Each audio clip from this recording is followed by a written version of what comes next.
these nuts. Let me make sure everything's good here. Hey guys, welcome to another action-packed ASMR late night big cake live stream. I'm just making sure that everything here, holy shit. I'm just making sure that everything here in the back end is looking hot. Oh, fucking, god damn it. Okay, live chat. Okay, fucking live chat. Okay, there you go. See, because I don't have my laptop here, so I'm using the other phone to read what the fuck you guys are gonna say. Did any of you guys watch that Titanic special? Let's see how many people. Oh, first spectator, you guys are funny. Why do I have to have a title? Yeah, I don't know. I really don't. It's kind of annoying the fact that I wish I could just have something that's 0 there. So, you know, it's not like this live stream has a particular sort of reason for existing. It's just that I haven't done one in a while. Marcelo Gonzalez, you say, what is the viewers are male? 97% are male.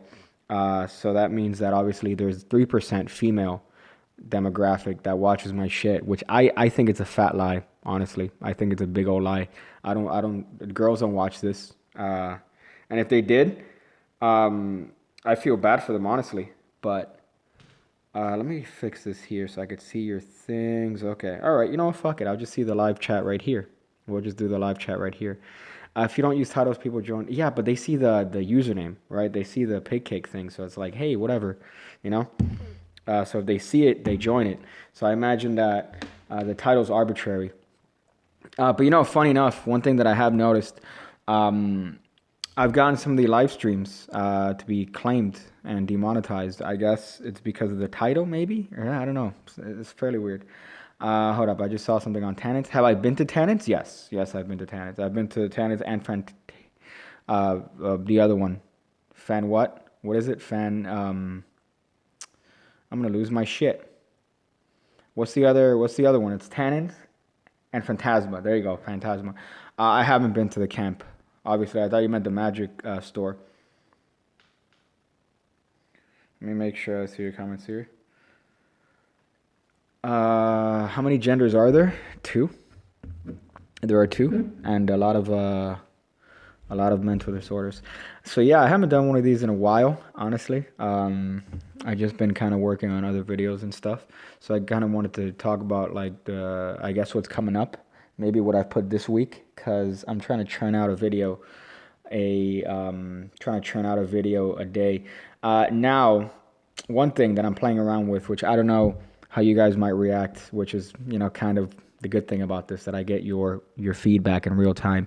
I am being a slut, a major YouTube slut. So I don't know if it's better to have the video and the tutorial in the same video or split it up. I've done a couple videos now recently where I've split it up. So I have a performance and then I'll do a tutorial the next day, or do a tutorial maybe the same day in a different video. So that's kind of what I've been, I have a couple videos that I've done like that, in that style, and then obviously I've done a couple videos that I haven't done. You guys haven't seen them yet, obviously, but I don't know. I much prefer seeing it in the same, but you know, kind of cheating the system. On my end, it's better to split it in 2 videos. TBH. Let me go through here. Could you do more practical effects like the earphone and the ring? That is practical, but I mean, cards, you don't find cards to be practical? I think cards are pretty practical. You just have a deck. You know, it gets impractical when you have a bunch of gimmicks in there. You have a bunch of stuff you don't need. But yeah, I mean, there's a couple ones that I have that are going up soon enough that don't use any cards at all. They don't use anything. Don't even use anything pretty much. There is, I think, a couple coin ones that I have going up. But yeah, I guess, you know, your fucking wish, dog. Your wish is going up. Simba, you say, I think if you're going to separate it, you should do a tiny something else in the performance video, since they tend to be short without a tutorial. Yeah, true, I guess. You'll see tomorrow. Tomorrow is one full-length tutorial, like usual, where you have the performance in the beginning, and then you have the tutorial, obviously, at the end. But I added a little bit of an intro that I really particularly enjoy on that. So hopefully, I think that should be coming out tomorrow at 2 p.m. Eastern fucking American time. Okay, hold up. I'm seeing the recent questions here. Okay, Jordan, you said, yo, Pig Cake, what's your opinion on the Svengali deck? I just picked one up today and I love it, but I don't think magicians like it. I don't think magicians like it because kind of the stereotypical effect to do with it is to just do the straight up this thing, right? And then go, hey, buddy. And then go, look, they're all the same. I think that's the effect that people kind of have stuck in their mind when it comes to the Svengali deck. But I think the benefit of it is you could use it as a forcing deck, right? You could use it as a forcing deck very easily. You could show the deck to be completely different, and you could still be able to show it and do it as a force. So it's a very clean way of doing that. It's a very clean way of doing things like any card at any number, with supposedly a full deck. So magicians just typically see it in that standard way of it's the way it's performed. But I think that if you think outside of the box, there's a lot of different things you can do with it other than showing all the cards to be the same. I compare it to the snap deal, right? This is going to get a little bit fucking technical and a little bit boring for those of you guys that aren't fucking complete Magic fags. But the snap deal could be done two ways, right? As an overt move and a covert move. So when you're doing it as an overt move, you're doing it to make the cards supposedly disappear as you deal them to the table, right? That's the overt move. So it's an action where the cards are actually seemingly disappearing. If you do the snap deal as a covert move, you're doing it as a way of controlling the card. So you're doing it, for example, like that, so that they think the card is going in the middle of the deck. That's when it's done as a covert move. So to compare it to the Svengali deck, if you are doing the trick where you just show all the cards to be the same after the deck to be normal, you're doing it as an overt move. So you're kind of showing the gimmick there. I hope that makes sense. But if you use the deck covertly, so you're using the deck using its principles, without necessarily exposing the fact that, look, all the cards look the same, which, yeah, it's a really nice kicker, but the deck could be used so much better in different ways. So I hope that kind of, answered your question, but just kind of think outside the box on that. Did that help, I guess? Fuck. Son of a bitch. Hold up. Somebody, I hope I answered your question because a bunch of comments came up here. And I kind of skipped on your shit, but I hope that answered it. That was kind of a hot take on it, Jordan. Let me see if I have other questions here. Hey, you're welcome, dog. But yeah, it's definitely a great deck. I would go for the bicycle one. The bicycle one is definitely the best one to have if you get it. If you use anything else, then it's kind of shit. Even though like more these decks and like more back kind of different decks are becoming more popular, so that's kind of dope. But I hope that helped out. But same thing with like the Svengali deck, same thing with the stripper deck. I think that if you see the deck and see it for its principles, as opposed to just seeing it for, how the instructions come, you're going to be able to have a lot of shit or do a lot more stuff than you would ordinarily do. Let me see some of these fucking questions that I skipped out. Patrick Wearshow says, Paycake, I love your videos. I love you, dog. I don't, but, I feel like if I don't say that. I think the snap deal is Mike J says the snap deal is a very underrated move. Yeah, for sure. There's a lot of things. And the standard application is that fucking the deal, the laser deal, but there's so many things you could do to it. In terms of taking the card in your lap, controlling it to the top, to the bottom. But, unfortunately, I think the problem was that, Leonard obviously popularized doing the laser deal, and then people kind of want to emulate that, so they don't see the move for its other properties. They just see it as that vanish. So it's kind of it's kind of taking that route. I have an invisible card deck that works like a Svengali deck. Yeah, usually the cards are, when they're rough and smooth, if you treat it like a Svengali deck, you won't see it. So if you get an invisible deck and you do this, if it's the right roughing fluid, I guess, used, the cards, you won't see the face-up cards, which is kind of dope. That's another kind of hot thing. Another cool principle is the reverse Svengali deck. So the short cards are the ordinary cards. That's kind of a hot thing. I don't have one, but there's a couple good ideas that I've seen that use that. Quiver's pretty good. I haven't used it much because the past couple of times I performed it, people are like, ooh, ah, or it has names gimmick. I don't know what Quivers is. Abner, Wilhelm, I don't know what Quivers is. I'm a Magic fag, except I'm not gay. Okay, I'll take that. Have you heard of a new angle? Would you use it? That's the one that Xavier was talking about, I think, on his... he had a video. I don't have it, but I think the Stripper deck is a great deck. And, again, the instructions on it are very limiting because the instructions for every Stripper deck I've ever bought is the same shit. You have a card picked, you turn the deck over, you put the card back, and then you have the ability to strip it out. There's just so many things you could do with just that idea of being able to strip out a certain amount of cards after having a shuffle that it's just stupid that it's one of these underrated gimmicks. Goopy says, I really love you. You've taught me a lot. Most of the tricks I do come from you. I've done Magic for 2 years. Oh, damn, man. That's cool. You're 12 and you're watching my stuff. That's kind of, I feel kind of weird if you're that young and you're watching all my stuff with all the cunt jokes. Don't watch that dumpster video. That's what I would recommend if you're under the age of 15, I guess. I know your double lift is sick, but any more advice or tips would be great. I'm always pulling 3 instead of 2. Kranz, are you talking about the dribble double that I put on Patreon? Is that what you're talking about? Because if you are, the best advice for that is consistent practice, because it's going to be, you're usually... It, again, depends on a lot of factors. But, again, practice is going to be the most one. But for that dribble double, the tendency at first is going to either overdo it or underdo it. So you're going to try to grab the appropriate amount of cards, and you're either going to overdo it or underdo it. That's going to kind of be just a touch, like a sensitivity that your thumb's going to have after a certain amount of time. But it just comes with practice. So, the best thing to do is to just... know what 2 cards feel like, right? You're holding 2 cards. You know exactly what 2 cards feel like. Know what 1 card feels like. And then try to just estimate, try to get to that holding 2 cards every time. But that's another one of those hot moves that is underrated. Shit. I skipped a lot of stuff here. Let me see. Somebody says here, what's your opinion on hypnosis? I think it's dope. A lot of people tend to have a very negative opinion on hypnosis. I think that there's a lot that can be done with hypnosis that we really haven't touched on yet.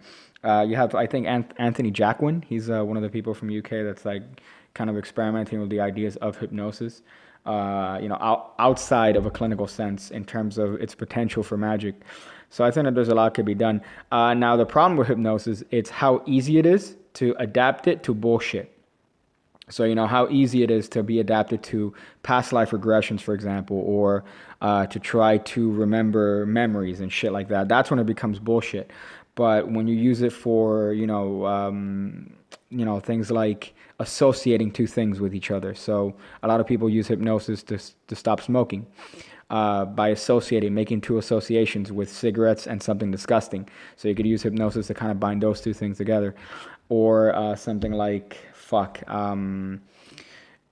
the entertainment value. So you see like a standard hypnosis show. But when you start getting into like hypnosis for fucking cuckoo ass reasons, then that's when you kind of get fucked. Well, I gotta go. Bye. Love you, daddy. All right. I'll take that. If you got invited to Fool Us, would you go? What trick would you do? I don't know if I'd do that. I know it's a lot of exposure. It would be, and obviously you have a lot of people that have gone on Fool Us, and they've gone on to have very, very successful YouTube channels. They've gone on to get a lot of gigs and booking and stuff. I would be interested in thinking of an idea for it. I have a couple ideas. Nothing obviously that would be super concrete, but I do have kind of a couple concepts that could potentially work for Fool Us. But obviously, if the opportunity is there, I would probably go for it.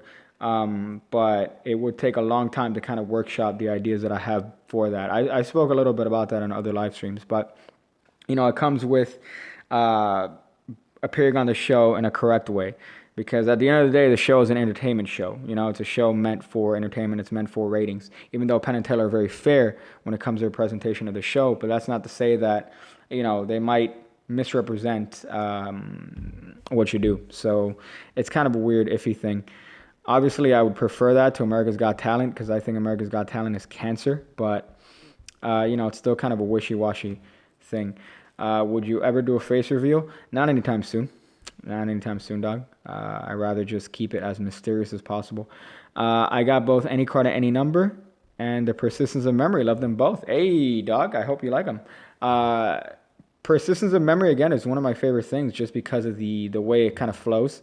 So you have, kind of the good opener, which is fucking, not to suck my own dick, but I do really like that. Any card, any number is a little bit more specific, though. So that one, it really depends on your performance style, whether or not you're going to get any value out of that hot ACAN. But it is a great fucking method, and I'm really, really proud of that shit. So I'm glad you enjoyed it, dog. I really do. How can I fix deck click? I don't know what deck click is. I don't know what that is. That sounds like some sort of like sexual disease you get from your deck. How long is your sale going on? I actually extended it till tomorrow, I think. I extended it to tomorrow because somebody sent me an email saying that they missed it. So I extended it because I'm not a cunt. So there you go. I'm not going to do a truffle shuffle tutorial. I think you could see enough of those on YouTube. And it's not my move anyways to teach, right? So why would I teach that? Did you buy any first playing cards? No. Again, I'm not going to go out of my way to typically buy cards unless the cards are really, really nice or they have some sort of feature. So, if it's like a marked deck, I'll probably end up buying it. But if it's just a normal deck like this, the only reason I bought it is because I just fucking literally saw it in the store. Barnes & Nobles, and it was cheap as shit, even though it's garbage. Let me send this. Go. There you go. That's hot. Let me see these. Hey, keep on making funny videos on That's funny. So yeah, this video that I just put out today is on what do you call this shit? Is Magic Man. That movie's fucking, hold up. Zidman 2. I got 5-2, and the first trick is really beautiful. But I'm still practicing, and Overkill 9000 always drops people. Oh shit, nice. Okay. The fucking great one. Again, my favorite one is Man on the Ninth Floor, just because of the visual aspect of it. The performance video, for those of you guys that haven't seen it, is on YouTube, so you should check it out. Man on the Ninth Floor. But Overkill 9000 is good, and I love just the way it kind of ties together, because that one single move kind of does everything you need in the trick. And it's one of those fucking, it's a tweak to that classic that doesn't kind of take away from it. So, a lot of times you see that there are variations of old tricks and old moves and stuff, and they kind of take away from it. Some of you guys said that with the 2-card Monty. So I had a variation of 2-card Monty that I think I put up this week. Some of you guys didn't necessarily like that. I prefer that handling. The other handling is the David Williamson handling that I prefer. But, it's the same with everything. Everyone has their own different individual preferences for sleights and tricks. I prefer that because it just seems to me kind of a good intro to the standard 2-card Monty plot. And actually, the trick tomorrow that I'm going to put up on Monday is actually, it's going to be something similar to that. So it's going to be kind of a similar idea of that. So hopefully you guys will like that shit. Deck click is when there's a bend in the middle and it clicks. From humidity and shit. So like the cards get stuck like this, and then it kind of pops, I guess. That depends entirely on your fucking area, right? That depends entirely on the area that you live on. But I was mentioning some shit. Oh, Magic Man. Yeah, that movie's fucking garbage. Did anyone see that movie legitimately? Because I saw that movie just finding it, looking for movies to kind of talk about. But I didn't even know about that movie until I looked it up. So did anybody in particular fucking watch that movie, Magic Man, with Billy Zane and Robert Davi? Like, unironically? That'd be fucking phenomenal if I can get your input. Because a lot of people actually liked Now You See Me. Now You See Me was fucking AIDS. So the fact that some of you guys liked it, I don't understand what you see in that movie. Because me as a fucking, magician, it's just AIDS. It's not fucking good. It's the edit. I mean, okay, I mentioned in the thing that it's the characters suck dick. Like all the characters in Now You See Me, they don't have good qualities that make you either feel kind of sympathetic for them or make you invested in the story. So you're like, okay, I'm already turned off by that. Then on top of that, they just do a bunch of stupid shit that is somewhat kind of related to magic, but not really. And the fact that the first movie, the only trick that they do in the entire movie is the snap change. It's fucking Jesse Eisenberg doing a snap change and going, haha, look, that's literally it. That's literally it. So I just did not enjoy that movie at all.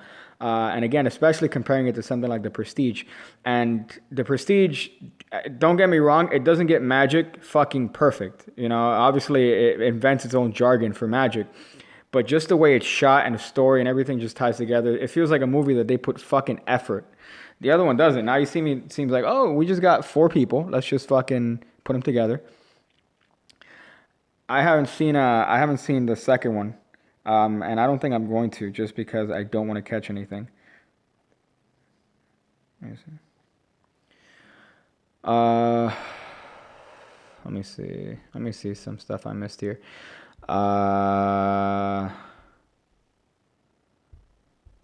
Somebody says here, Dimono says, Now You See Me was bad but enjoyable. I didn't think it was enjoyable.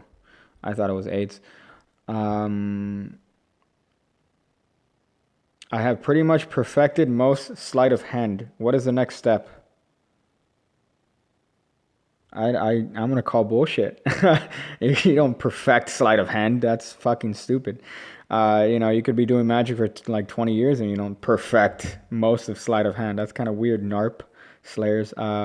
It's an ongoing process, and magic is kind of it's a learning sort of thing. So you're always learning, you're always improving. So there's no way to perfect any sort of sleight. You might get really, really good at a sleight, but even like me, I've been doing this shit for 16 years and I'm still working on double lifts. I'm still working on passes. I'm still working on, even pinky breaks. So there's no, if you've perfected it, the best thing to do is to keep at the same moves. You want to make sure that everything is as clean, as concise as possible. But I don't think that any perfect sleight or anyone doing any sleight perfectly, exists. There's always going to be room for improvement, no matter how much you practice.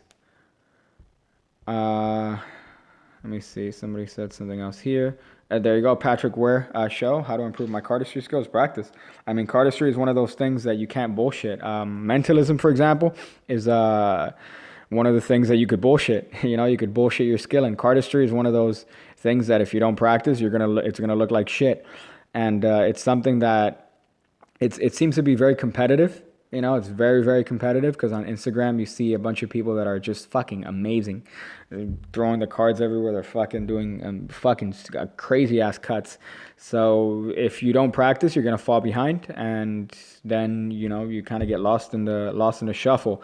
Look at that gay pun. Did I just make a gay pun? Let me see. Card clips. I don't have any. I don't think I've ever had the need to it. As long as you keep the cellophane on the cards, or which I usually do, that should be enough. If you could jam with any magician other than yearly, I imagine you meant to say Jabrizi, but it's spell checked because your phone doesn't recognize cancer. Probably. Fuck, that's a hard one. Jam with any magician. Xavier said that Jeff Sheridan is kind of artsy and one of those pretentious artsy motherfuckers, but I would love to just, hear him talk about magic. So that Jeff Sheridan would be one. Probably David Williamson, probably Greg Wilson. But I would probably feel intimidated. Like how some people feel gym intimidated, that they go to the gym and they're, doing some fucking reps, and then somebody comes in and fucks them up. I'd feel the same being in the same room with David Williamson and Greg Wilson, because pretty much everything that the things that you practice, and it just fucking goes down the toilet, because you're like, okay, fuck it, I'm done. These guys are 1,000 times better than anything I've done in the past, however long you've been doing magic. But definitely someone like Jeff Sheridan, someone like David Williamson, Juan Tamaris, I would love. Danny D'Artis. Just people like that I'd love to hear their interpretation of magic. Magic from different places, So Spanish magicians, I'd love to kind of hear that interpretation. People like Shudogawa, he has that sort of Asian style of magic, but just from different places. Let me see. Yo, Pick Cake, you're fucking awesome. Keep doing what you're doing. I'll keep doing it till I'm dead, dog. Until I'm dead, or I end up black and white like Daniel Madison, I guess, right? Let me see. some other things recently. Fuck. Cunt. Okay, these comments are running by quick here. Do you think Evan Air is capable of making a thumbnail where he doesn't look like he's about to... That's funny. It's kind of a shame because I'm kind of half on that. As a magician, I kind of detest what Evan Air does because it's kind of shitting on magic. But as someone that's trying to become successful on YouTube, he's playing the game. He's getting the thumbnails that get attention. He's playing with the tags. He's playing with the SEOs, and everything's working out perfectly for him. So even though he's kind of shitting on magic, as a YouTuber, he's doing everything right because he's generating clicks. He's generating attention. He does kind of like giveaway, I guess, every episode or every thing, even though it's kind of a shitty Asian prop. He might go to wish.com or AliExpress, buy something for a couple cents and give it away. But ultimately, that's getting a lot of views, a lot of attention on him. So he's doing it right. Even though as a magician, it's fucking AIDS. As a YouTuber, he's fucking doing everything that you need to do. So even though his thumbnails are cancer, for some reason, the majority of people enjoy those thumbnails and will click on that because of kind of that they stand out, I guess, or they have kind of the formulaic YouTube kind of thumbnail shit, and everyone becomes kind of a part of that. If you look at the last thumbnail I did, it's a very suggestive thumbnail, very suggestive, but it's with a reason because it came directly from the movie, right? Don't forget us and turn into a cunt at 1 million subs. That's funny. That's fucking funny. That's assume. Well, I'm not to sound egotistical, but when I reach 1 million subs, unless I develop a coke habit, hopefully it won't get to my head. Let me see some other stuff here. It'd be funny to see the other time of the story. Imagine being Greg Wilson and seeing all these people do magic that you literally created. Yeah, that's the fucking crazy part too. Because, you see all these fucking people doing the tricks and then sometimes it ends up good, because sometimes people do it justice and they add their own touches to whatever trick you created. Sometimes it becomes cancerous. So, you see somebody do your trick and they fucking just do an awful job. And you're like, why did I even bother teaching that? Why did I even fucking bother? If something like that's not going to take the time to practice it. Which is my thing against kind of the idea of YouTube magic as it is, because the nature of YouTube is that anyone can upload anything, right? But at the same time, that means that people are going to be uploading just unpracticed, wish-washed shit that they've seen from somewhere else, So that's kind of the bad part about that. But it's just kind of a weird thing. So you have to hope that people give the tricks justice and give it the practice they deserve. Like the woman that Jim intimidated Pig Cake. Exactly. I'm glad you remember that. You fucking cunt. You remember exactly that. Garrett Thomas, he has another one that I'd love to be in a room with. He has an amazing lecture on, oh shit, somebody gave me a Whiteboard the First. Some hot. You gave me enough for a regulation size Coke, so I appreciate that, dog. You're a fucking big dick baller. I don't see it here on the fucking... That's the part that sucks. I don't see it here on the phone. Usually it's a little notification comes up. Hold up. Somebody said... Oh, yeah. Garrett Thomas has a great lecture that he did for, I think, non-magicians on YouTube. It's fucking phenomenal.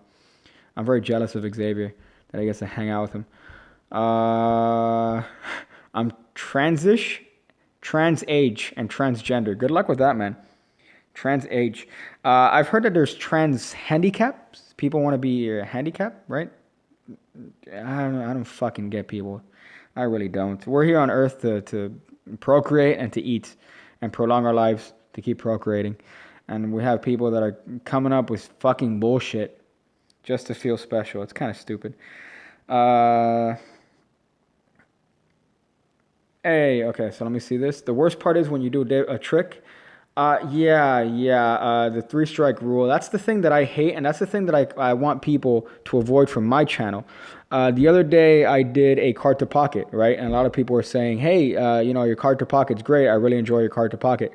Even though, that handling, I would say it's something that I've done, something I've kind of worked on for myself. It's not mine. You get me? It's Carlisle. It's the homing card. It's the card, the classic card to pocket from Stars of Magic. So... I don't want it to become something like, oh, that's Pig Cake's trick. No, it's not. It's Pig Cake's version of that trick. So 3-strike rule, you're 100% right. When somebody popularizes a trick and then it becomes that person's trick, I'm like, dude, do a little bit of effort and fucking see who it is. The Chris Pratt trick, that's immediately known as Chris Pratt trick, even though the fucking sucker trick has been around since probably fucking Jesus. So that's one of the things that I hope to kind of change with my thing, is that even though I have a lot of cunt jokes, even though I have a lot of racy jokes sometimes, you kind of see that there's an inherent intelligence in behind, I guess, the stupid cunt commentary. So that's kind of what I'm hoping people kind of understand from the way I teach. I'm a trans millionaire. That's fucking funny. Do you personally dislike using gimmicks? Yeah, I don't like gimmicks. I mean, I just like a deck and that's it. The biggest gimmick, and it's, I mean, not the only gimmick, but something that I wouldn't mind is something like a short card. And I think I've said it on previous live streams that my next kind of release or my next kind of project that I'm working on is a short card project. So it's going to be a bunch of ideas, a bunch of like unconventional ways to use short cards. So I think people are going to enjoy that. So that's going to be the thing after 5-2. I can't even fucking do that with this deck. So yeah, that's going to be the next thing after the 5-2 project is going to be short cards. That's this. Is it me? It might be me. Oh boy, I could do it. I could fucking do it. These cards are aged, by the way. If you see these cards, there's a reason why these cards are $3.45 in Barnes and Nobles. Let's see. Jordan Peterson made 2K from Super Chat on his live stream this morning. I would suck dick for that. I would actually suck a dick for that. Hold up. Oh shit.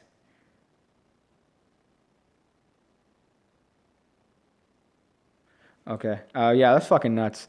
There's another guy that I watch on YouTube. His name is Mr. Mediker. He's kind of a cunt. He does a bunch of commentary and stuff. He's fucking phenomenal though. I love him. I remember he mentioned something negative about Jordan Peterson, and everyone in his live stream got immediately angry because they're like, Jordan Peterson's a fucking genius.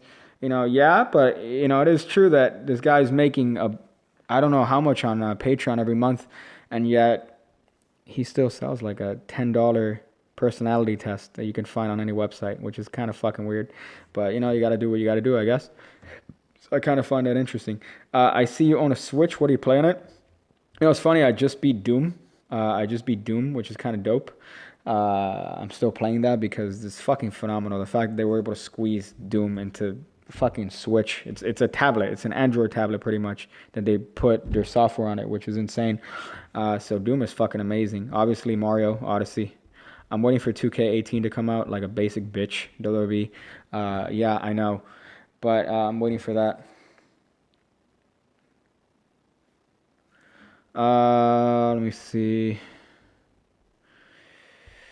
Going to find 2K. Speaking of going to find 2K, I'm actually almost at 30K. I am almost at 30K. I'm fucking elated. Let me see. I'll tell you guys the live number right now. It's 29,827. So pretty much almost 170 away from 30K, which is fucking crazy. That's nuts. Y'all fucking killing it.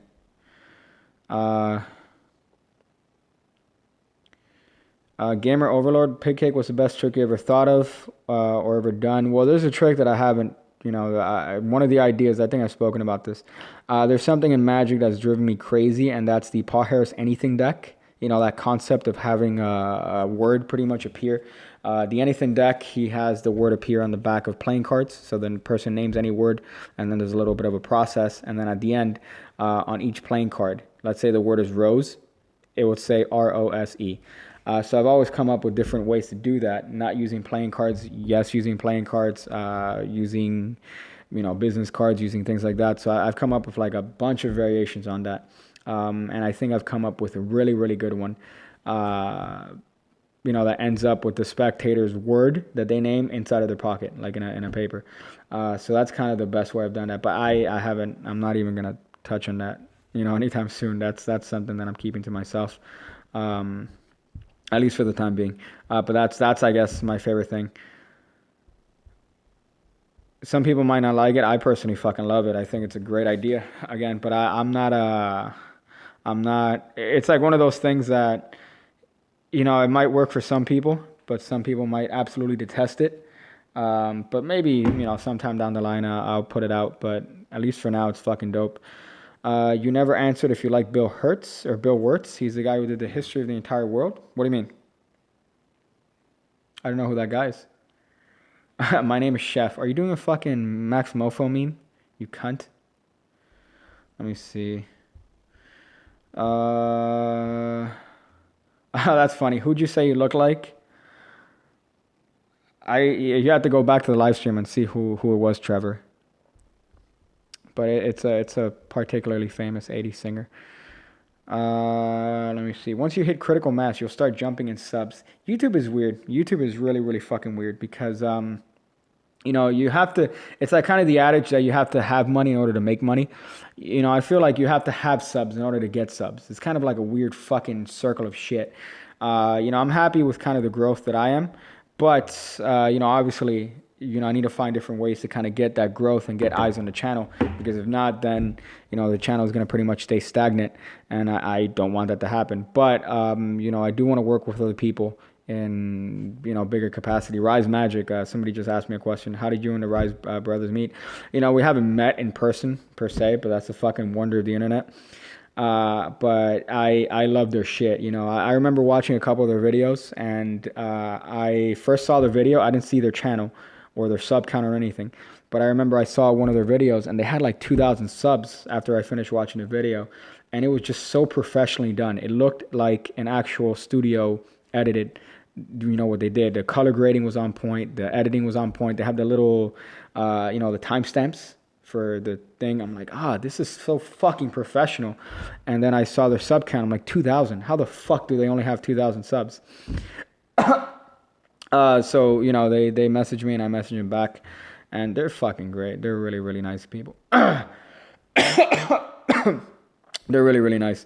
But I want to work with more people in the sense of trying to, expand the reach. Because the fact that I could have somewhat of communication with people that are in the magic industry is fucking crazy. And I never thought, studying magic, that I would ever have like an opportunity to be able to reach out to people through YouTube or through, in the actual industry, and be able to kind of, interact with them and hopefully work with them at some capacity. See through here. Shit. I skipped through a bunch of stuff. Okay, hold up. I just saw the most recent one here. What's the best way to start a magic channel? Practice, and then fucking practice. Make sure that you're good at magic, first of all. And then, fucking try to do something unique. Try to present magic in a way that's unique to you. You don't want to do, a lot of people have told me, hey, check out my video, check this out, check that out.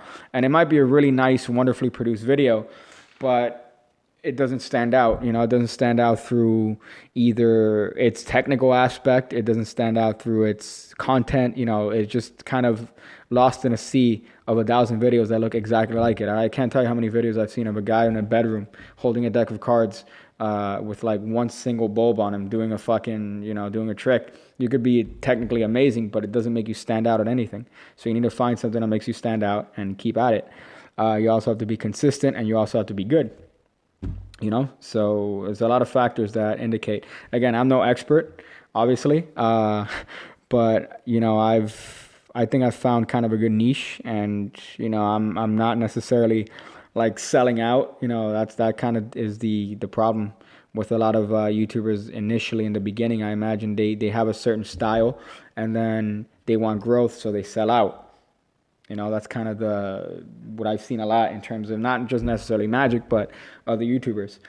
But I think I found a good niche where I'm not going to fucking sell out, and hopefully I still will be able to attain growth. So, there's a lot of factors, but obviously the first and most important thing is to be good. Be good at magic, at least practice.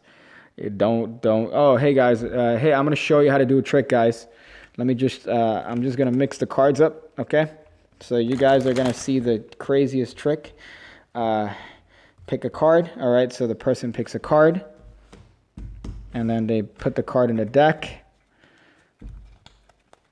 I've seen tutorials like this, and then whatever they fucking do something, or they show something that they've seen somewhere else. I'm like that. Practice a little bit, dog. What a pig cake from California, Tony Perez. Hey, dog. I was very upset because I saw that you put a tracking code, and then when I went to the post office, it was fucking closed. So I gotta wait till tomorrow to check out what you sent me, Tony. I'm fucking hyped. I'm hype because you said lucha, and then you fucking sent me. So I might just jizz all over the PO box. A lot of YouTubers need to worry about lighting and sound. Well, yeah, and obviously you need to be good at magic first, and then kind of worry about that. But honestly, most phones, especially this year, every phone that's come out this year is pretty much fucking amazing. So most phones are capable of recording at 1080p. At good quality, right? What you need to mind is the audio and the lighting, which is fairly easy if you spend a little bit of fucking time caring about what position the lighting is and caring about what you're actually, recording into. So, it's a minimal investment of using your phone. Yes, I know where El Salvador is, cunt. And, investing in at least a mic to make it sound better than the mic from the phone. But there's a lot of factors that go into it. Like this, I guess, is kind of this is a live stream, so I guess it's kind of acceptable that it's this quality. You get me? Like from a phone that is grainy a little bit. But even then, I still do want to work on that myself. But if all your videos are like this and this sort of quality, that you need to fix something. Let me see something.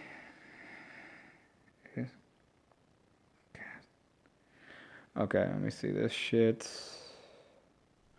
Let me see some other stuff. Respect. Hey, that's what's up. Okay, hold up. I see some commentary happen here.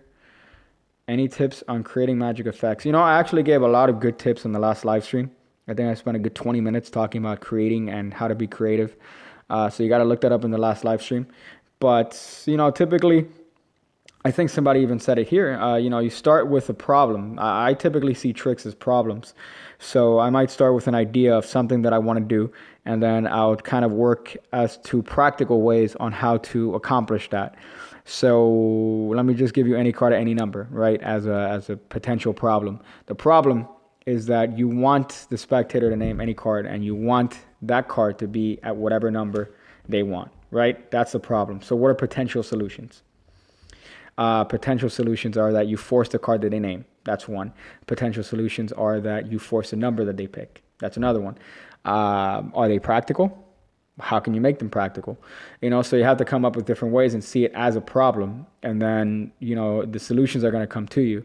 But I think that if you have an effect, or if you have something that you want to accomplish, then kind of creative ideas are going to come to you just naturally, because humans are driven to be problem solvers. We're here pretty much. We see everything in terms of I think in psych it's called heuristics, that we want shortcuts, right? We want to find shortcuts to certain things. So if you have a problem that you set yourself to fix, you're gonna find different ways around that. So if you see it that way, you're gonna have a lot of hopefully good ideas to come up creatively. Let me see. Someone said, I didn't see your other comment, Abner. You cunt. I see your Max Mofo fucking meme. I've been watching Max Mofo recently. Jesus dude, the $80 question. What? How do you feel? Oh, okay. How do you feel about Sankey's 7 for 80 deal? I don't know anything about that. I'm sorry. That fucking answers your question. That's fucking really funny. But yeah, I don't know anything about that. I know that Sankey, I'm a huge fan of Sankey. I really am. Sankey is one of the magicians that kind of inspired me in terms of creativity, and was one of the first magicians that I bought tricks from.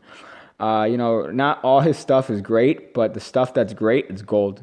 So some of the things that he comes out with is like, you could have spent a little bit more time on that, or I don't think that's fucking worth $30. But when he comes out with something that's great and fucking fantastic, it's a classic, like instant.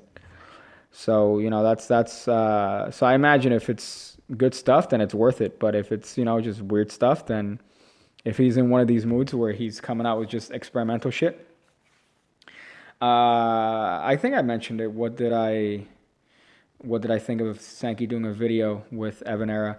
I don't care. It's fucking growth. Sankey's trying to promote his channel. Sankey's trying to step up the YouTube game, right? So working with Evanera it's an intelligent, and it's pretty much it's a no-brainer, I guess, right? Sankey kind of has that similar family sort of vibe to him. Evanera he has his daughter and wife in every single one of his videos, so it's a perfect match. So there's nothing wrong with trying to establish growth in YouTube. Do I disagree with what Evanera does? Yeah, obviously. I have fucking 5 or 6 videos on Evanera. But to say that he's not successful, it would be fucking retarded on my end. To say that he's not successful at what he does, because he is, and there's obviously a sense of intelligence in what he does, even though I fucking hate the way he's doing it. I'm not all cunt. I'm not entirely a cunt. Do you hate Mismatch too? Mismag? No, I fucking love Mismag. That's what The Rock says, you cunt. Okay, Tucker. Again, what's up, Tucker? I love a good Tucker. Sometimes it feels like Sankey's a video version of 101 card tricks for beginners. That's fucking funny. It really depends. He has his moments, as I mentioned. He has a fucking amazing, wondrous fucking classics. And then sometimes, I know he came out with something with like an earphone. That I'm like, dude, come on. He came out with another thing with a picture. That I'm like, ugh. But then he came out with, I forgot, it was something good recently that I saw. Fuck, I forgot. The name escapes me now. But, it's either a classic or not. Do I play PC? No. I play some stuff on PC, but let me see. Ben Hayden, peace. Keep up the connection with fans. Makes us feel like you are special. You are special. Some of you guys are cunts. Some of you guys are special shit. So it depends. Most of the time there's cunterific commentary, but there is some gold nuggets here. The majority is gold nuggets. TBH. I'm just being a cunt. I'm going to be giving your ass pointers on this dribble double pretty soon, Piggy. Rob Miles. Drop it on Patreon, dog. That's what it's there for. Do I have Steam? Yes, I do. I do have Steam. Tony Chang's coming out with his change. Do you care? Nah, not really. I love seeing his stuff, but as far as being like a move monkey, I'm the exact opposite of a move monkey.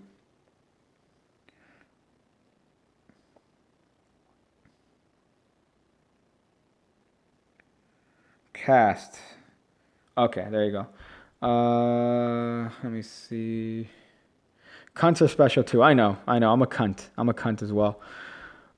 Sliders, a paperclip force thing. Oh, okay, from Sankey.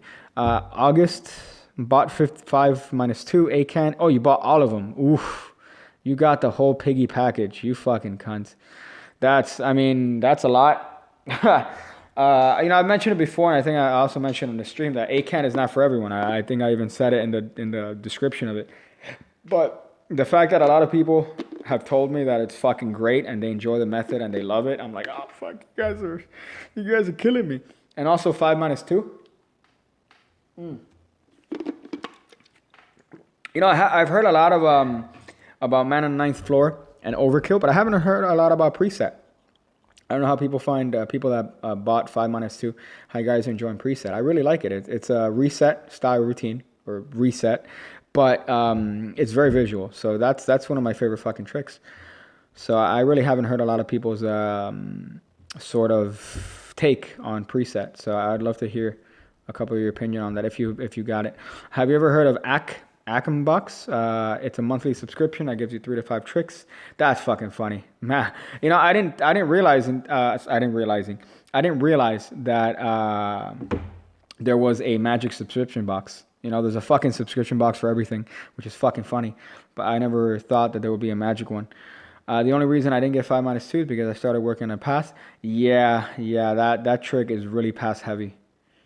That one trick, but the other 2 tricks aren't. You don't need to know a pass for those tricks. I wish magicians would update the material every few years. Magicians do. They probably do, but they just don't release it, you know? It's their own stuff. So, you know, what you have is what you get. Someone that's like, fuck, you know, it's crazy. You could look up Tommy Wonder. Tommy Wonder has been doing the same any card at any number and the same fucking cups and balls routine. Obviously, he's no longer with us, but he was doing the same exact fucking routine since like the 70s and 80s. And it's, you know, actually somebody mentioned, I perfected slides earlier on. Tommy Wonder fucking perfected those 2 fucking tricks that he did. His cups and balls is perfect. Fucking hate how good it is. I put my thoughts of preset in the review, damn it. I know, Sima, but that's just you, you know.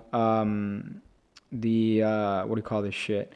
That was you. That I know your opinion, but not, you know, a lot of people. So I've wanted to hear more opinions on that. Satchel, you cunt. Yeah, your videos are AIDS, dog. Your videos are straight AIDS. I like it, but it's AIDS. I just want you to know.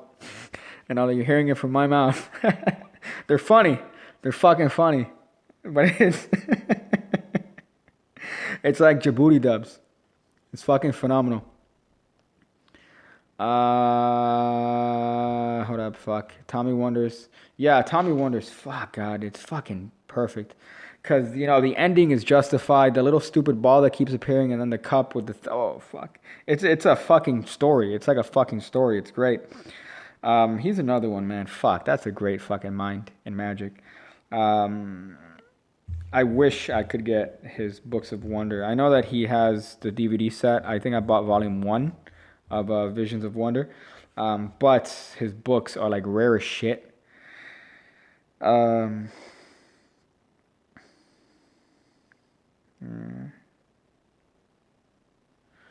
me see some other shit here. Love the channel, but I have shit to do. Peace, dog. You fucking enjoy Demono. Let me see some other shit. Do other magicians shit on YouTube magicians for revealing tricks? You know, there's a whole argument.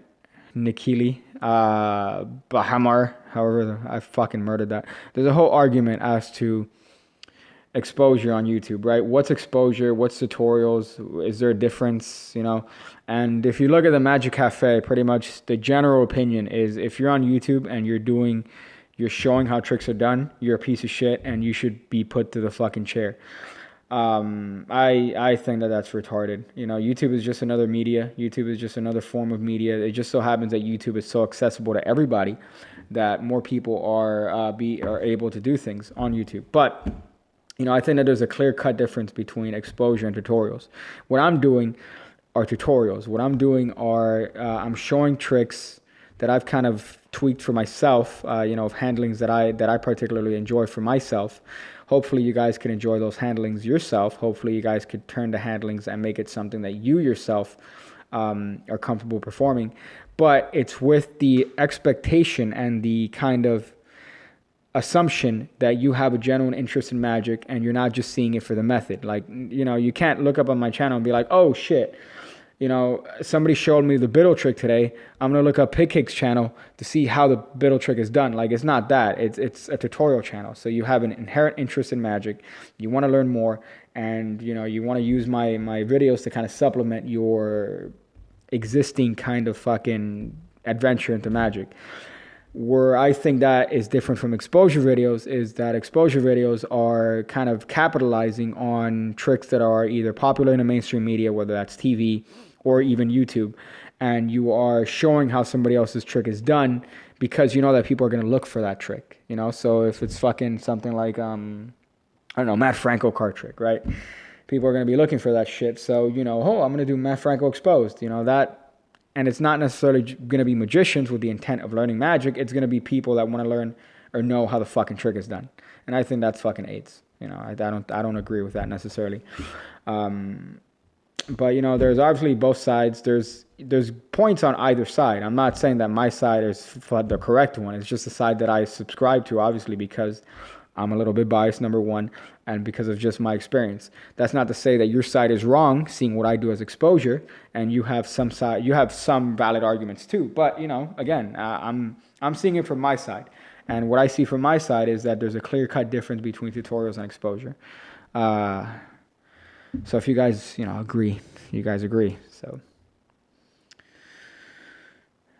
Bring back opinion and pork chop. Opinion is probably going to be a podcast, and pork chops. Yeah, I'll probably do pork chops. I'll do pork chops when people deserve it. I wanted to do one on Jabrizi, honestly, but it wasn't fucking worth it. It wasn't worth it. He wants attention, and I'm not gonna give him attention. Jabrizi's like a 5-year-old kid that wants attention. Have you ever considered a mega collab with Chris Ramsey, Shin Lim? That'd be dope. That'd be fucking dope. I'm sure I could probably do something like that, sometime, but not anytime soon. How's your top shot? Let me see your grip for a sec. Well, I always do the top shot with my ring finger, right? I was doing my ring finger. That actually came when I was first learning. There was a color change in one of Daniel Garcia's old projects that he does like that, right? Which is based on a Cardini change. I learned the top shot first. So I learned the top shot first, and I was learning that Cardini change, and it put me off so hard. So I've just done the top shot with my ring finger, and that's how I learned it. Rob? Yeah, right? That's another thing. People need to be a little bit fucking more intelligent, People need to be a little bit more. So you'll have somebody like call it the 2-card money to their face. They'll be, I'm going to show you the 2-card money. I'm going to show you this, fucking trick. And then people could just literally Google it. I've heard horror stories of people doing tricks, and then people Googling it during the trick and finding out how it's done mid-trick, So I'm going to use this invisible deck of cards, invisible deck. Google invisible deck. Oh, that's how it's done. You're fucking retarded. So, react to a video of Eduard Todor reacting to a video. I think we might do something like that soon. I hope we do. But, yeah, I'll leave it at that. I watched this when you... Hey, that's funny. Meta, right? Meta as fuck. Paycake is the headless horseman. Yeah, I guess. I'm kind of a... I'm glad I've gotten at least a little bit of an audience with this stupid fucking videos that I've decided to make, honestly. Because I never thought that I would even have, even a small amount of people that watch my shit. So I'm glad that there's a sizable number of people that enjoy and watch and learn. And, enough to even pay. Fuck, the fact that there are people that are willing to kind of, support me on Patreon and support me through my projects is fucking crazy, man. Fuck, I'm always appreciative of that shit. But yeah, almost at 30K, dog. Let's see where I'm at. I'm at 29, 8. I actually lost subs. That's funny. 29, 8, 24. So that's funny. I've noticed that there's a lot of people get offended. That's fucking weird, man. You would think if I make like a Jew joke that it's obviously unjust. If I make a joke about black people, if I make a joke about white people, if I make a joke about Asians, it's a fucking jest. I think people get offended too easily.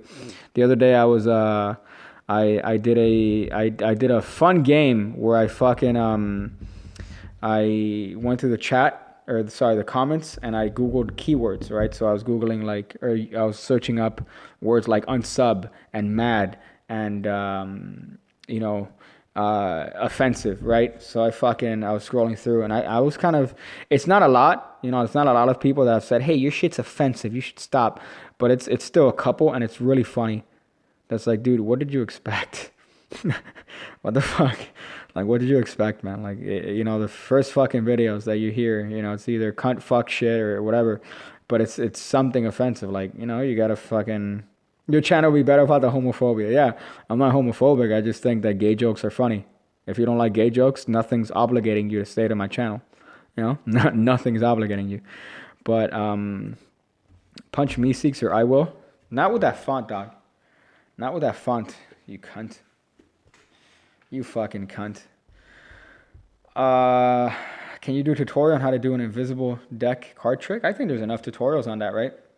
That I shouldn't have to do one. Brian Brushwood has a great one on his channel on Scam Square. He has a fucking phenomenal one. I remember he got so much fucking shit by... There was a whole thread on the Magic Cafe about fucking Brian Brushwood and his fucking killing Magic by exposing how the invisible deck is done on Scam School. It's like, fucking, dude. You know, fucking shut up. Like, really, dude? Yeah? You're gonna make a big deal about something that's so insignificant that doesn't fucking matter? Like, so what? You know, you're not gonna... You gotta be smart at the way that you fucking perform it. People are gonna Google invisible deck. People are gonna look it up if you fucking say invisible deck, if you say the wrong things. But if you present it in a way that's correct, they're not gonna fucking... They're not gonna bother. It's just people just clamoring to find things that are retarded. It's stupid. Let me see. I like gay jokes too. That's funny. Yeah, it's just the way you present things. You got to be intelligent with the way you present things. That was kind of the argument of Secrets of Magic finally revealed. You know, that whole show. Oh, we're gonna expose it. Yeah, the guy that did it was an absolute cunt. But at the end of the day, I think the magicians that were offended by it were also absolute cunts. You know, you gotta kind of be intelligent in the way that you present things. You know. Who was that magician? I think it was Dunninger, right? Was it Dunninger or one of them that used to do? He did linking rings. He did, which is kind of weird for Dunninger to do linking rings, but he was one of them. That there was a classic story where they would he would show and expose the linking rings on stage and be like, you know, magicians use the linking rings with the fucking hole in the top, right? I'm not going to do that. And he'd throw it off the stage. And then he'd fucking do linking rings with the same fucking gimmick.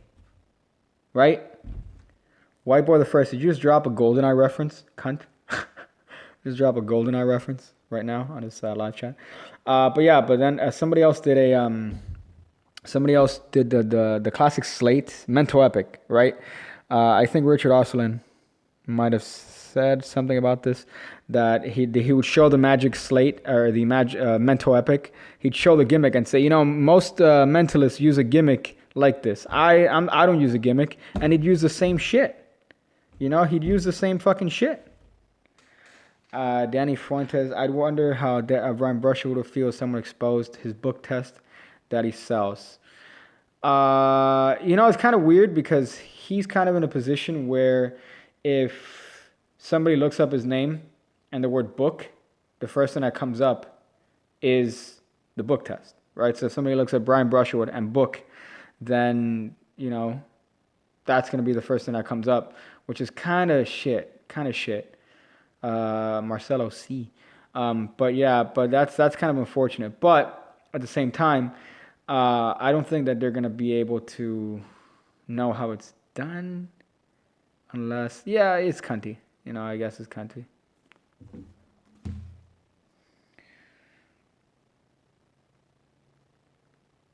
Hey, okay, hold up. Puto's bitch in Spanish, dog. It's different depending on what country you're from, I guess. Finally developed the callus. Worth it. That's funny. Yeah, when you have the fucking callus in your goddamn hand right there from doing all the fucking stupid muscle palming. I can't even imagine what Shutogawa's shit. Oh, that's really funny, yeah. Oh, this card is the ambitious card, guys. This is the ambitious card. The Jack of Clubs is the ambitious card. It goes in the middle of the deck, and it's so ambitious and wants to rise to the top of the deck. You know, ambitious card tutorial. 1, 2, 3, 4, 5, 6, 7. But it's really funny, you know. I almost am tempted to say, oh, you know, some magicians do a technique.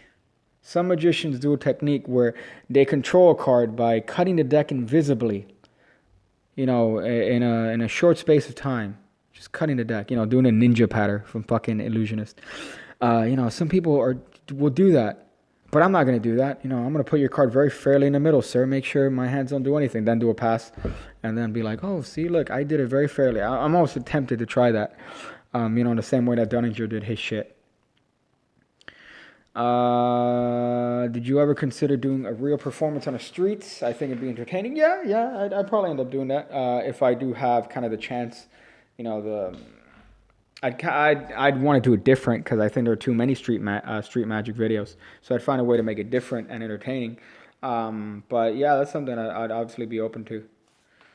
Uh, oh yeah, that's not the Disturbed Reality. That's the original illusionist bullshit, Ninja One shit, where Brad Christian's like, oh, this is what they do. The gamblers, they fucking do a cut invisibly. With a deck. See, look, I'll do it. Pretty much that entire trick was a setup. Oh wow, what a shit pass. But that trick was an entire the ninja routine from Illusionist. That whole trick was a setup for this shit, for this move right here. The seven of hearts that goes in the middle, right? That it was a setup for that shit. That's the part that I found funny. So he shows how the pass is done to the spectator for the fucking that last bit where he's able to do the one-handed shit, which is really funny. Yeah, I know this is the worst fucking position for a pass. I apologize. I fucking apologize for that. My pass is good. I swear. I swear.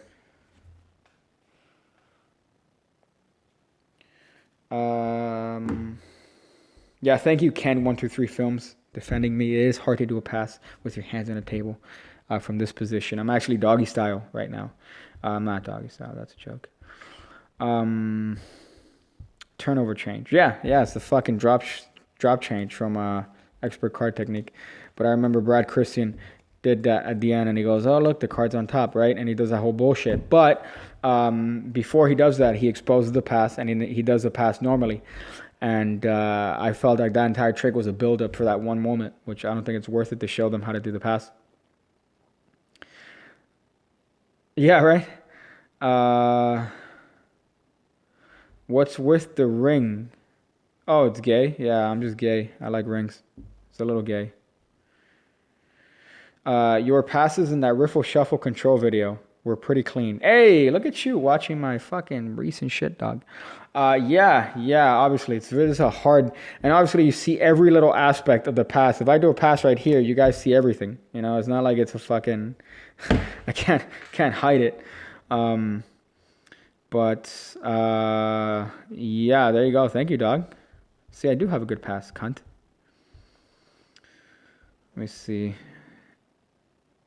Let me fucking see if there's anything here that I can... That's hot. Shit. Fuck. Okay, well, hold up. Julian, you asked something here I want to address. If you tell something, this is the move, the pass, for example, and you aren't really good at slides, you could surprise anyways. Well, you know, it's funny. You could probably, you could lie, man. That's my favorite thing. You know, you're lying. So you could tell somebody, oh, look, I'm going to get this card, right? I'm going to get the Jack of Diamonds. I'm going to put it in the middle, right? And put it right there in the middle. Score it up and watch. Look, here's the move. You ready? There you go. So, like, the card's now on top. You didn't see the move? Look, I'll do it in slow motion. So watch. Like, the Jack goes in the middle. Watch. Very fairly. Watch. I'm going to do this very fairly. You ready? Here's the move.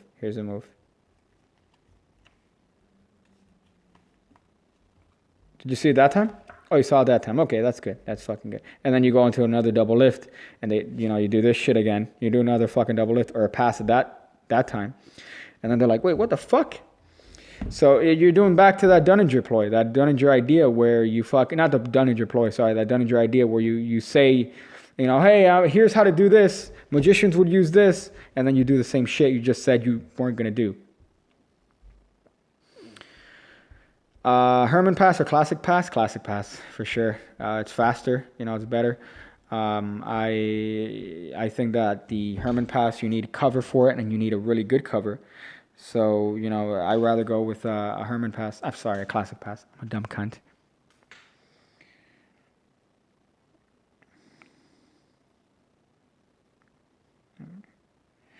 Hey, okay. Your Instant Stooge A-Can is pretty good. Is that the one from... Oh, okay, no, that's from this channel. Okay. Yeah, that's fucking great. I thought you were talking about the one from Patreon. Have you heard of Woody Aragon? Yeah, I've heard of Woody Aragon. Let me see. How often do you false Hindu shuffle or Hindu shuffle at all? It's weird. It's a weird thing. But the thing is that if it's an established move that you do, then it's natural. You get me? But you have to establish it as a natural move. So, if you're only shuffling the cards in that style for one routine or one trick in the entire routine, then it becomes a little bit suspicious. But if you're consistently shuffling the cards like this, I've seen people shuffle cards like this normally. They usually do it like this from what I've seen. But, I've seen people shuffle cards like this without even thinking about it. And then from there, let me see if I could do a false Hindu. That's a false Hindu, by the way. That's a false Hindu shuffle. That's one of Leonard Green's false Hindu shuffle. That's a really good one. But I don't think it's clunky. I think that if you've established it and made it natural, then it's the same thing with pocket writing, for example. Like if your hands are in your pocket, the only time when you're doing pocket writing, it's fucking obvious. But if you're doing it consistently and it's a natural gesture that you do, same with that. If you're holding the cards like this, you gotta fucking make it a natural move. So if you're palming the cards and holding the deck, right? Make sure that you hold the deck in the same fucking way when you're not palming a card, so it becomes an established natural action. Let me see.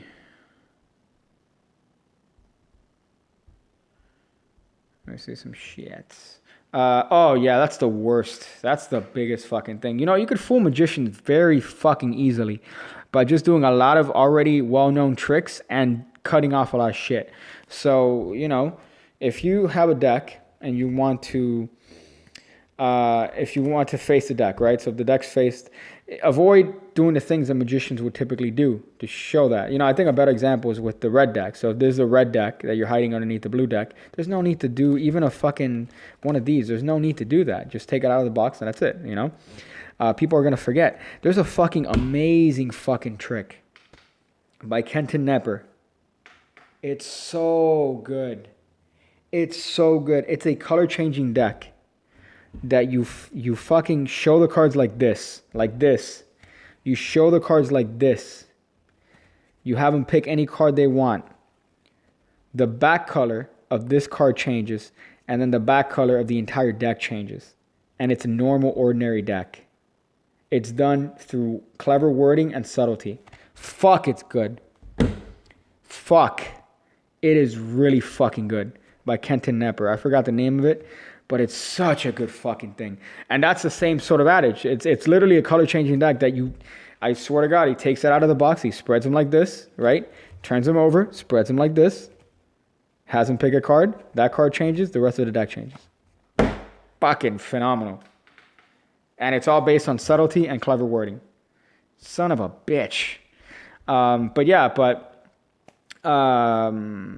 what else. Oh yeah, I remember what I was saying about the color changing deck and fooling magicians. That you could just do you avoid certain habits, and magicians won't be able to follow. It's kind of funny.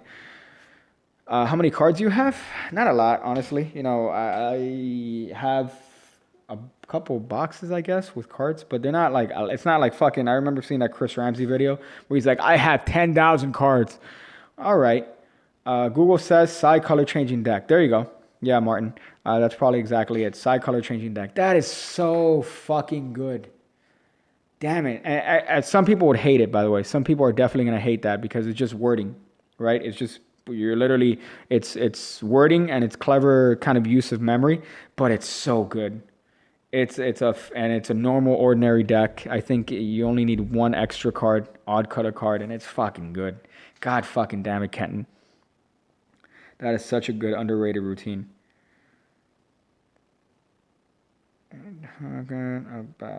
Okay. How do you do a color changing deck? I think I have one. I have one on the channel. I think I have a color changing sort of deck. I think the secret is to have it be natural. So if you're going to do a color changing kicker at the end, don't do things that are overproving the fact that the deck is a certain color.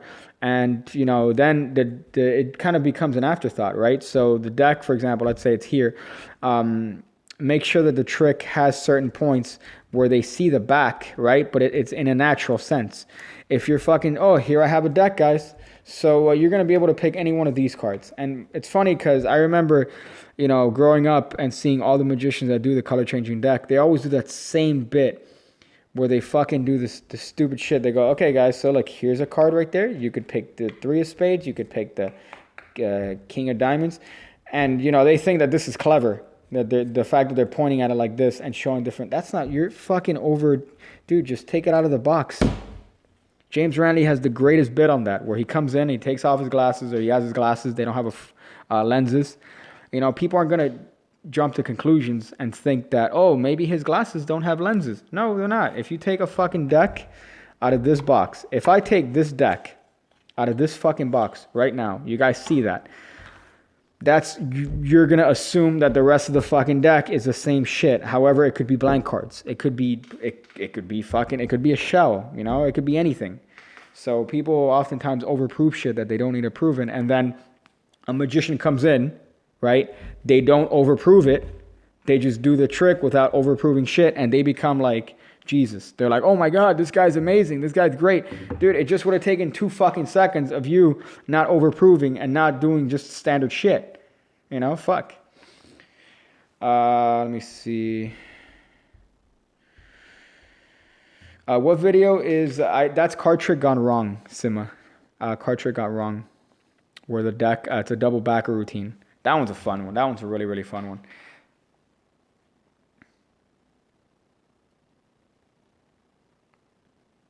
So about that in his podcast. Yeah, I have a habit of reading my texts out loud.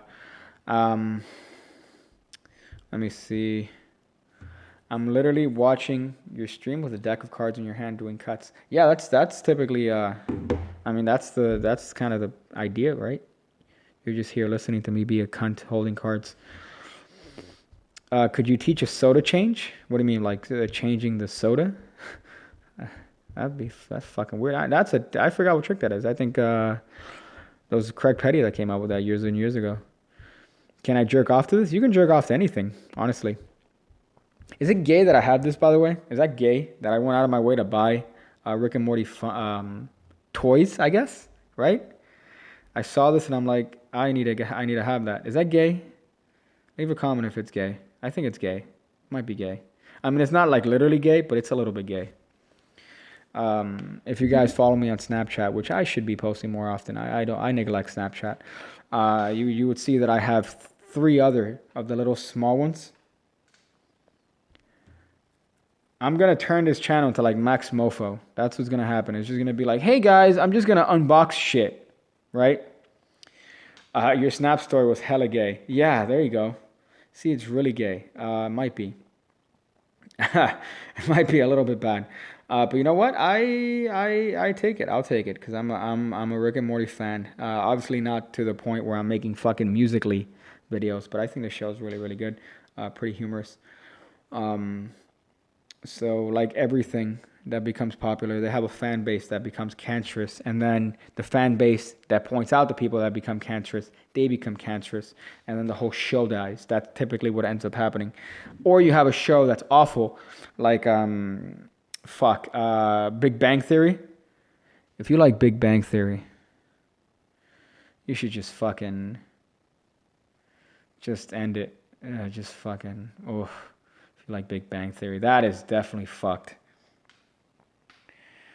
Are you happy that Evil Morty returned in season 3? Yeah, I like it.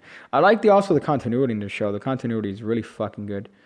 Bring back How to Magic, you cunt.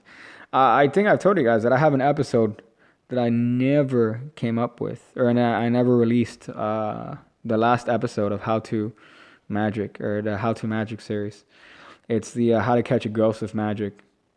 The reason I took it out is because you could clearly see me in a jar. So it's like a jar that I use in the video to catch the ghost. And you found it? No, you didn't, you cunt. What do I do? Let's see. What do I do? Unless I've said it. I think I said it before what I did. So that might be But yeah, but I don't think I've uploaded it on YouTube. All right, no, have I? No, I haven't. But it's How to Catch a Ghost with Magic. I haven't uploaded it. It sucks. I hate it. I fucking hate that I could see myself. I'm like, oh, motherfucker. I don't think I'm wearing. I think in the reflection that I saw, I might have filmed it not wearing a shirt, or, yeah, not wearing a shirt. I think I wasn't wearing a shirt, so it's kind of like a weird reflection that you see. So for that reason, I didn't put it up. But that one's the last episode, the lost episode of fucking the How to Magic series. When I get to 1 million, I'll show it. How full of shit? How full of shit does that make me sound?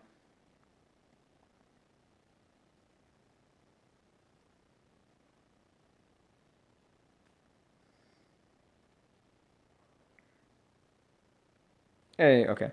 Doesn't sound fat. You have videos where you see me. I'm not fat, right? I'm not fat. Especially these recent videos. I've done more videos where you kind of see my lower half, or the behind the camera, not necessarily my face, but I'm clearly not fat, dog. Short. I mean, I'll give you that. I'm short as shit. Let me see. Is your dick fat? Yeah, my dick's pretty fat, I would say. It's a pretty fat, average dick. Let me see. Watched Big Bang Theory one time and part of me died. Yeah, that's what happens. You fucking watch that show once and then, oh, fucking, thank God. I rather see 1,000 weeaboo motherfuckers stand on top of a McDonald's counter and scream, "I'm Pickle Rick." I'd rather see 1,000 of those motherfuckers than one person in his actual practical real life say the word bazinga unironically or even ironically.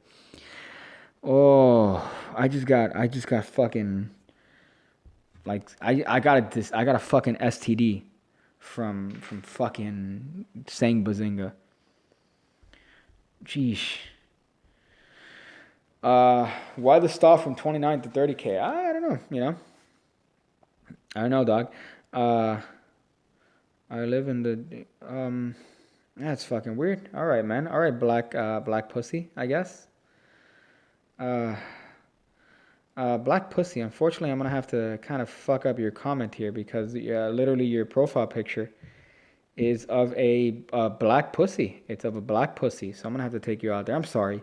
I don't have anything against black pussy, but unfortunately, I just can't have that on this chat, dog. You're a female escort. I doubt it. I doubt it, dog. Hold up, let me see some other shit here. Piggy with the fat dick, that's funny. Yeah. Oh, fuck. Well, I mean, hopefully y'all share these videos, man. Share the videos. That helps out a lot. On Reddit, on fucking Twitter, whatever, on Instagram, share the videos. Because then you have more eyes watching these videos, and then that sub count could go up. So that's hot shit, dog. So whoever said, why is there stagnating? I think that there's, it's a good combination of sharing the videos. It's a good combination of hopefully getting enough likes in the videos. I do have one, Andreas. Not only, okay, because I have one obviously with Rise Magic that, I'm giving out. But I do have one planned. I have a couple planned, actually. A couple of giveaways. But let me see. Every person scrolls up. This is a family chat, Christian channel. I'm turning into PewDiePie all of a sudden. Let me see. Oh, yeah, that was a fucking funny bit. Nobody fucking commented. There was a video that I did entirely on a Papa John's pizza box. And I didn't allude to it. I didn't say anything about it. And nobody left it in the comment. Nobody even put in the comments like, "Hey, Papa John's." No one. They're just like, "Oh yeah, he just did a video on a fucking pizza box." And there was a gag in one of those videos that I did when I reached into the cabinet where I pulled out the whole table. I fucking died watching that video back.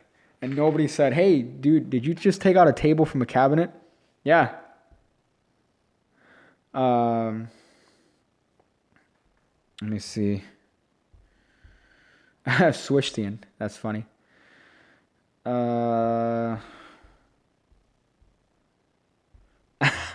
I can't share these videos without people assuming that I hate Jews. Well, I think the more recent commentary videos they'd probably be good on Reddit. I can't share it because then it looks like shit. But they'd probably be good on Reddit. They seem to fit that style. Although Reddit's cancer. Reddit's turning into AIDS. So I'm pretty sure, man. I hope that there's another thing that comes out soon because everything's turning into fucking. Like, I don't want my stuff to be inundated with political shit. So every time I turn on Reddit, literally the first 8 posts are political shit. And I'm like, I don't want to fucking see this. This is fucking retarded. Then I have to scroll up, and then that's when I might find something that's interesting. That's like, oh, okay, all right. Today I learned this, yada, yada, yada. But then the first 8 posts is like, I don't fucking care, dude. Like, fucking, come on. It's stupid.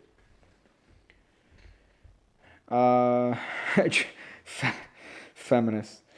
I said a lot of jokes, like in terms of like Jews and, in terms of black people and white people and Asians. And I don't mean any of those jokes, and gay people. I don't mean any of those jokes. Those jokes are all like in jest, obviously. I'm the opposite of racist, the opposite of homophobic. But feminists are a special breed. Feminists are definitely a special breed that I dislike. Greed fox. So I hope that answers your stuff there. Let me see. Hey, if I controls you, close your hand 5 times. That's all right, dude. Thank you, man. I didn't need to read that out loud. Net neutrality has taken over Reddit. But it's funny. Reddit, a lot of the posts that you think are just normal posts are posts kind of created by companies to kind of have some sort of response. It's kind of fucking nuts. There was this thing that came out a little while ago about McDonald's shadow posting, that they posted a picture that somebody posted a picture of a delivery that they got, right? And the guy's doing VR or whatever the fuck. And then it turns out that it was a stealth ad by McDonald's. And that happens a lot more often than not. And it's just fucking weird how easy it is to buy upvotes and to buy fucking, influence. It's cancer. It really is. Like, that's funny. Yeah, but I'm fuck. If you get offended, it's humor. It's all in humor. There's no need to get offended. It's not genuine belief. I'm not hurting anybody. I'm not saying anything that's gonna kill somebody. Like, it's fucking humor. If you can't deal with it, there's literally nothing stopping you. Nothing's making you watch these videos, and nothing's stopping you from not being subscribed. Like, fuck. But people find ways to get offended. Like, fuck. I think there was one comment because on one of the later videos I said something on oh, that's funny. Yeah, people you're right, hypocrisy. People don't mind jokes about other things they disagree with, but when it's something that I compare it to, there was this great episode of Bullshit on profanity, right? Where this woman's like she doesn't use the Lord's name in vain, right? So she's not going to say Jesus, but she doesn't mind saying something like Muhammad, right? Or she doesn't mind saying something like Santa Vaca or some shit like that. And then she even goes in the video and she says, I'm not going to profane my Lord, but I don't see anything wrong with profaning something that I don't believe in. I'm like, okay, cunt. So it's kind of that thing. Like, oh, you don't mind me saying jokes about certain things, but then there are other things that you get offended with. Like, no, dude, you either don't get offended or you fucking, either everything's allowed or nothing's allowed. Simple as that. Either everything is allowed or nothing is allowed. So don't pick and choose just based on your own preference. Like, just fucking, again, nothing's stopping you from watching my shit. But I think I made a comment on one of the last videos that I said I might have said Jew, and somebody's like, it was really funny until you said Jew. I'm like, yeah, I thought it was a funny joke. I'm not gonna answer that, Jordan, because then then it turns into a whole debate, and people are like, oh man, that's crazy. But obviously, I'm leaning towards one of those sides based on the things that I say, and I'm obviously leaning towards one of those sides. But I'm not. it's kind of like I'm obviously open. The thing is that I'm open to a lot of things, and if you ever align yourself with one political or one even religious belief, then you isolate yourself from other logical understandings. So what I mean by that is, for example, let's say let's say you make the statement, I don't believe in God, right? I don't believe in God, whatever. Nothing you ever say to me will make me believe. Nothing you will ever say to me will prove to me that there isn't a God. Well, you're fucking retarded. You're just as retarded as the person that says that I believe in God, and nothing you will ever say to me will make me not believe in my God. Like, you gotta be fucking open. You gotta be fucking open. So if right now, there's not sufficient credible evidence to prove the existence of a spiritual being that we might know as a God. That's not to say that there isn't a God, right? That's not to say that there isn't a God, but you have to be open. There could be a God, right? There could be psychics. There could be other things that we're not aware of, but until they're presented in a credible way, you have to be open. Same thing with politics. Same thing with that. If you align yourself in one political belief too much, then you don't see the whole picture, right? If you're too Republican, if you're too Democrat, if you're too liberal, if you're too alt-right or whatever the fuck they want to call them, you alienate yourself when you don't see the bigger picture. You don't see the whole picture. So you kind of want to be. I'm not a Scientologist, yes. So you don't want to confine yourself in one thing. Yeah, you could be leaning towards one side or the other, but at the same time, you want to see the bigger picture. And you don't want to be in this little, they call it the echo chamber, right? That's a term that's thrown around a lot, where you're in one thing and you only hear things that you agree with.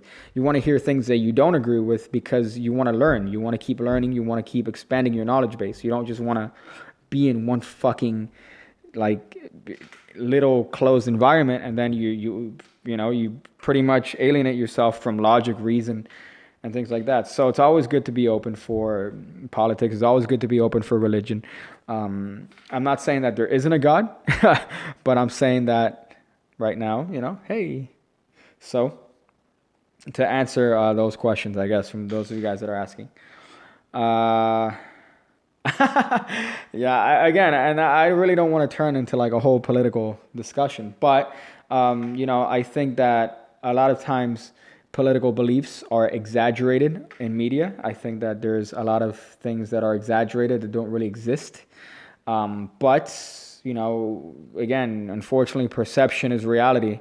So those things become true by nature of them being presented, if that makes sense. So it's unfortunate that you have the media tends to sensationalize otherwise things that are arbitrary. So they sensationalize things that are just fucking mundane and retarded, and then people kind of ride on that, and you're like, oh, this is fucking retarded. Like, why are you gonna make this a story when it's unnecessary? And then that kind of changes ideas, and that changes beliefs, and then that changes opinion. So again, you just have to be open, and you have to be kind of understanding of other people's beliefs. Like, it's very easy for me to shit on somebody's belief, but at the same time, they grew up in a certain way that I didn't, So whereas their idea might be complete stupidity to me, they grew up in a certain environment that fostered that, right? So you have to be open and you have to be understanding. You could disagree, but at the very least, you could be understanding. However,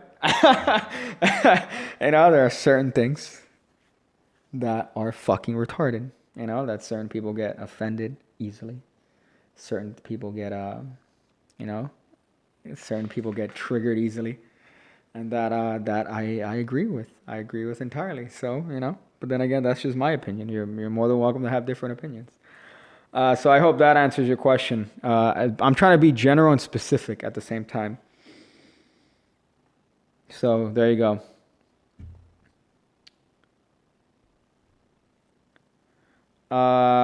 Just got my first gimmick from Sankey. What'd you get from Sankey, dog? What'd you get from Sankey?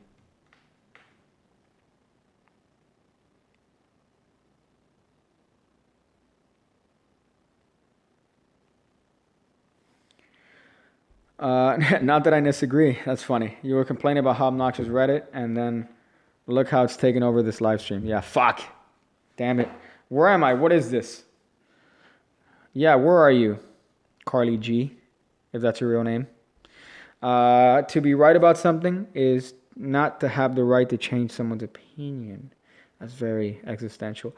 What I think is that you should always be open. And the moment that you say that, oh, nothing can change my opinion, you're already lost. You're an idiot, because something has to be able to change your opinion. Whether or not that's, the existence of something eventually has to change your opinion, or something has to have the possibility of changing your opinion. So if you're stubborn and you stick to that, then you're just, you're pretty much in an echo chamber. You're in your own little bubble, and you need to kind of see outside. Let me go through here. Smartest pig I've seen in a fat minute, right? Tits and ass might change my opinion. Are you implying you're a homosexual? Let me see if there's anything here that might be. All right, there's some fucking hot comments here. Fraboatu, I'm sure you've answered already, but why don't you show your face? I don't think there's a need to it. I've already kind of spoken about that idea. When I started the channel, I started with a certain kind of perception and a certain idea that I wanted to establish, right? And I don't think showing my face would add anything to it. But I do like the mystery that it creates of not showing the face, and the anonymity. Honestly, I enjoy the anonymity more than anything, and I'm really glad that people respected that. But at the same time, I enjoy the fact that if I go to like a Magic convention and there are people that might watch my stuff there, they won't recognize me. Like I enjoy that aspect of it. So I rather kind of the character and the whole fucking like the Magic and the tutorials. I hope that speaks for itself. And the face kind of is unnecessary. It's really unnecessary. So it's not really going to add anything, and it's not going to take anything away. My girlfriend blew a shitty magician. It was me. Hey! Got me. You fucking pranked me with that joke. Yes,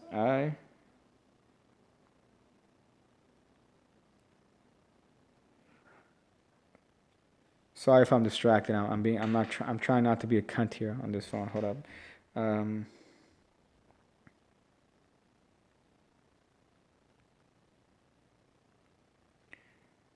Could you hear the typing? Could you hear the fucking typing that I'm doing here? Tyler Sandiford, your videos are awesome. Thank you, man. I appreciate that. I try pretty hard. Harder than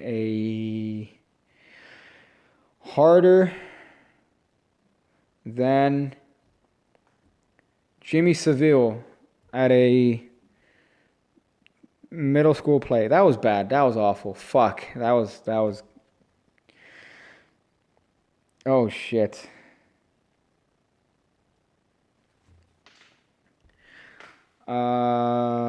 Assman, definitely. Assman. Let me see.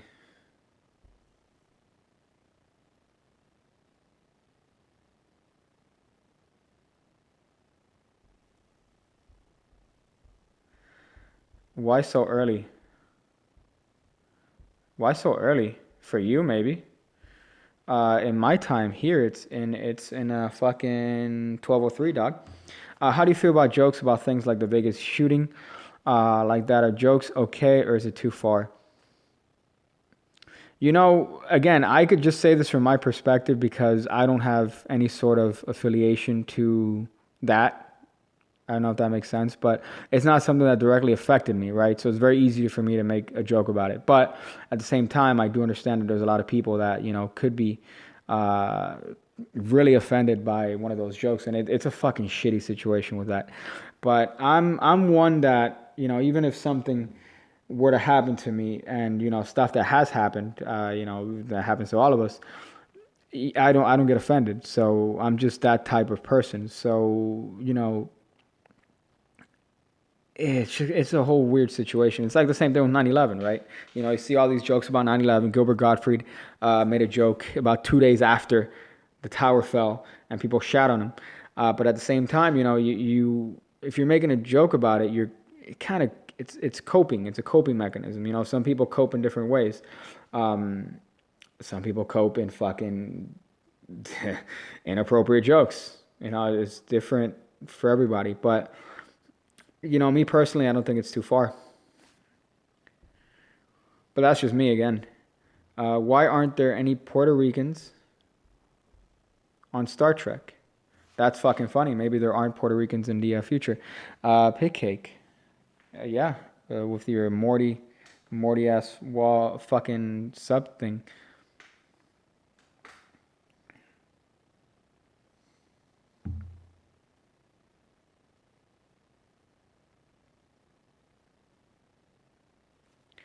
Let me see. Anthony Jeselnik. Yeah, Anthony Jeselnik. I feel like he waits for tragedies to happen, and then that's when he comes in and he's like, yeah, I'm gonna fucking talk about this shit. He's fucking funny. Pig cake. Do you know Joe Diamond? No, I don't. I don't know Joe Diamond.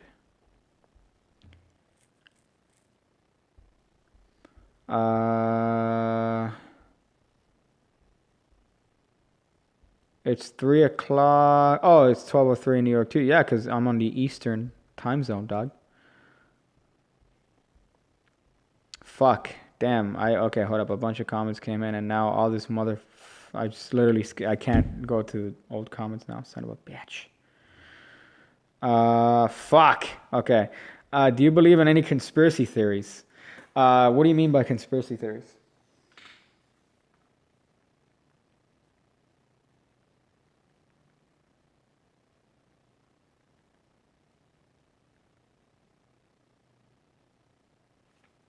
What do you mean? Like which ones in particular? Moon 9/11. Well, you know, it's kind of weird because this video is gonna get demonetized so hard. But you know, usually there's a lot more information that comes out after something like that as to reasoning, as to motive, and it's been silent. It's really been silent on that. You know, we haven't had any sort of update in terms of his potential motive. You know, we do have an idea that he was scoping out certain other venues, but there's no sort of indication as to, you know, reasoning for that. That's kind of fucking nuts. It really is. And then his brother kind of got involved. It's a whole shit. But conspiracy theories in general, I just think they're, you know, it's fucking, most of them are AIDS. Most of them are fucking AIDS. Will you be at Magi Fest? Where's that one? Where's Magi Fest? Lucas, can you teach us the secret? What about celebrities and the Illuminati? No, man, come on.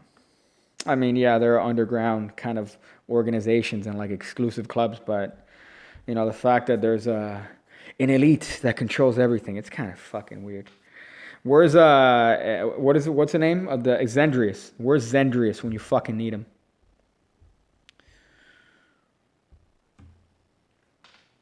Plans on coming to Australia. That'd be hot. That'd be hot. I've been watching a lot of Max Mofo recently. I don't know. For some reason, I've been ignoring his videos. But there's something really entertaining about watching a guy opening like just fucking packs of like cards and shit. I don't know why. But he plans on coming to Australia. I don't know. Obviously, he just reminded me because he's from there. But I would love to come to Australia. That'd be dope as shit. That would be fucking dope. Far as fuck, at least for me, but dope. Max is hilarious. Yeah, he's fucking funny. God damn it. Let me see. Yo, that blue guy on your table, the Meeseeks?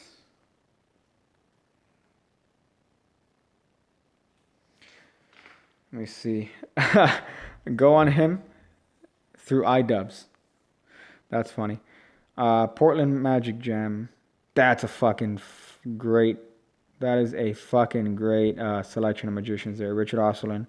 Pop, I really haven't seen a lot of, but Rocco Solano is fucking great. You know, it's funny. I love how Rocco went from like this. I feel like Rocco stayed in the 80s in terms of his performance and the way he kind of approaches it. But he's fucking, God, he's fucking amazing. You know, you see his FISM shit recently and his sleeving shit from the 80s where he's blowing glitter off of his shoulder. It's fucking hysterical. Yeah, if I do go to New Zealand, I could meet Todor and fucking wrestle him and then have him whip my asshole. Uh, Brazil has their own magic school. Yeah, I did the pig alert on that shit, which is really fucking funny. Magic festival seems like autism festivals. That's fucking funny.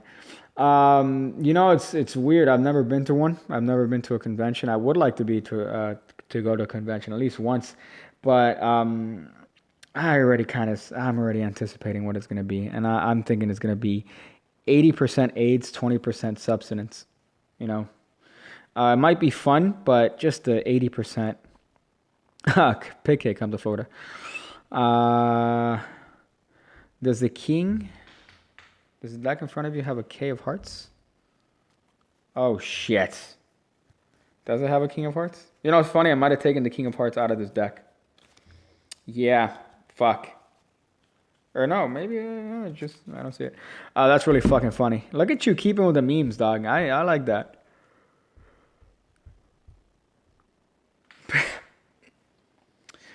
Pig alert on the magician executed in Iraq Rio. You know, from this what I read in the stories, yeah, it was real as shit.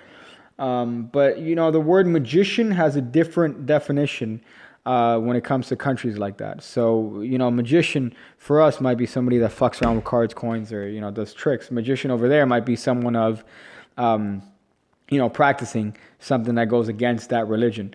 But it's funny enough because that pig alert got demonetized hard as fuck and got rejected for the appeal because of that story. So, you know, it's kind of funny that that's particularly demonetized.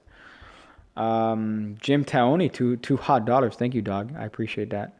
You and your fucking, you don't even have a picture that I can make a comment of. But thanks, dog. You fucking hotness.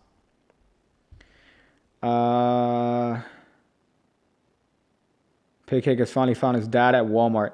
You know, if there's one place that I would not want to be or find my father, it would be Walmart, of all places.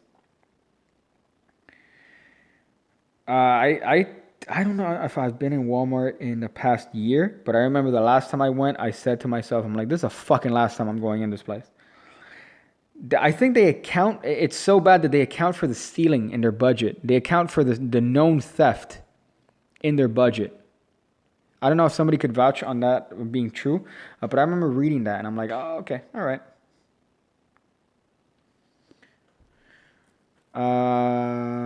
Shit. Are they? Yeah, but do they? Martin, I didn't know that. Businesses account for theft. But I mean, like, that they're kind of anticipating that people are going to steal a certain amount of stock from the store. Is that normal? I forgot the word for it. Oh yeah, my business sense is fucking retarded. That's fucking nuts. That is really fucking nuts. Look at that, learning some hot shit.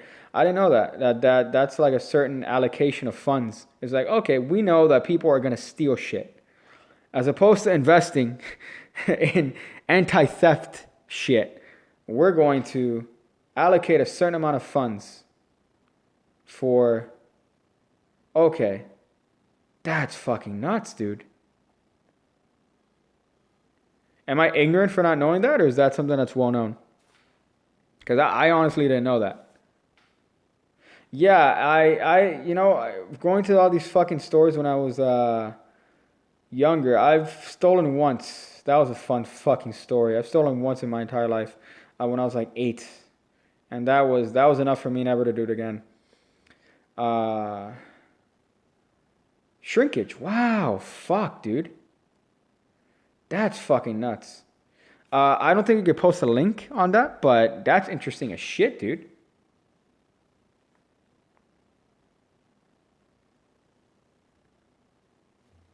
That is interesting as shit. Okay, so shrinkage. That's fucking dope. So yeah, I mean, but you could kind of summarize it there if you knew that. If there's an actual number, HDog 191 about the actual money that Walmart loses a year in theft.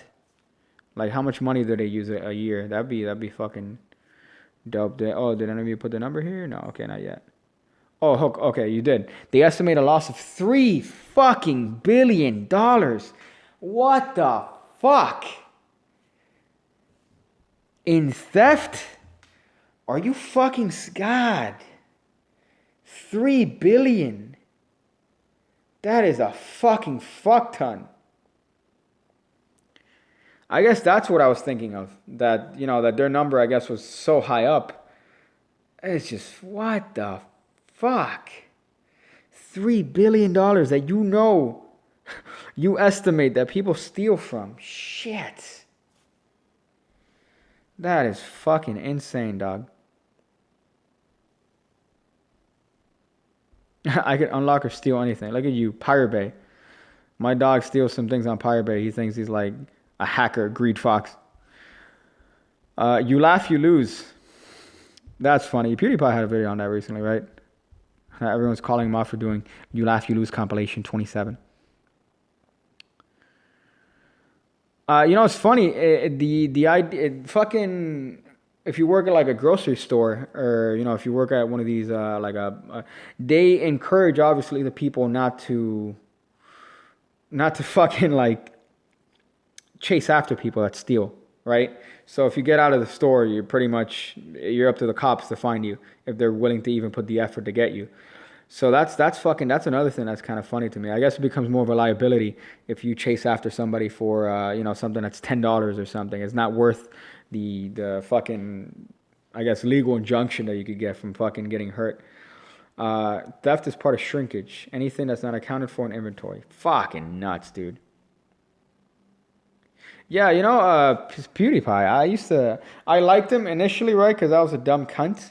Back when he did the whole fucking exaggerating, with playing, what's the game? Amnesia, right? It was a great game. I liked PewDiePie then I stopped watching his shit because he became repetitive. I fucking like him now. I like him a lot now. His content has gotten so much better. And he's doing pretty much basic shit. He's not doing anything that's super complicated. He's asking his audience for, pretty much for ideas to make memes, and he's just commentating on them. Which is fucking great, man. That's fucking really good. But I'm enjoying his shit recently. Obviously, yeah, your employees are worth more than your stock. That makes sense.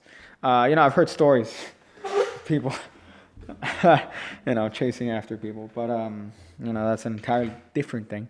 But that's fucking funny as shit. You'll get in trouble, right, if you chase after somebody. Or if you do something other than let the person take it. I remember the first time I heard that, I think somebody I knew worked at Victoria's Secret, and they told me that they could not chase after someone that stole underwear or whatever the fuck. I'm like, why the fuck not? Oh, because you will get in trouble. I work in insurance. I could tell you they'd rather have people steal. Yeah, I can't even fucking imagine the workers' comp you would get from fucking tripping or breaking something.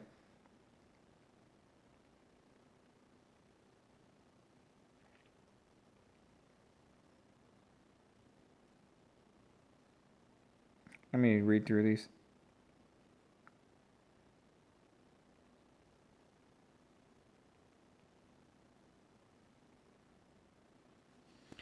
I was at the gas station buying a hot dog after school, and this guy walks in and grabs as much stuff.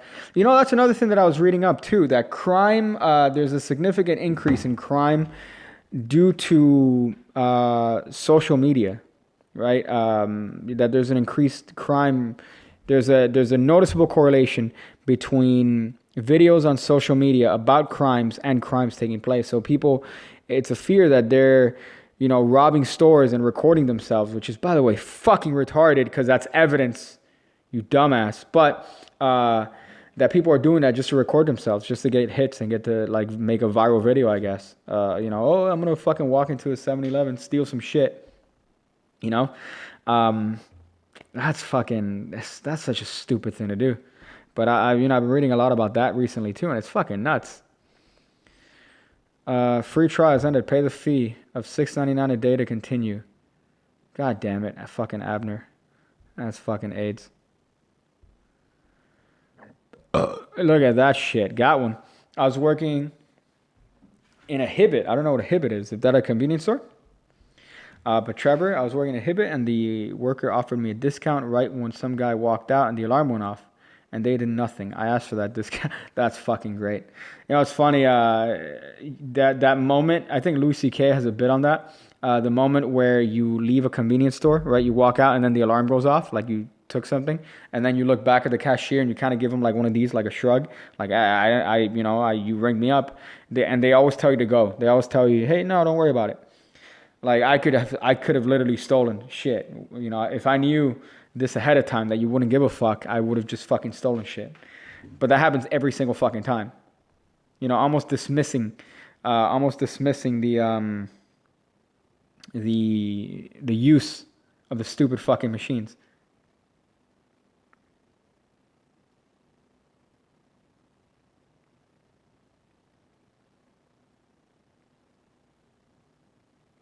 Hold up.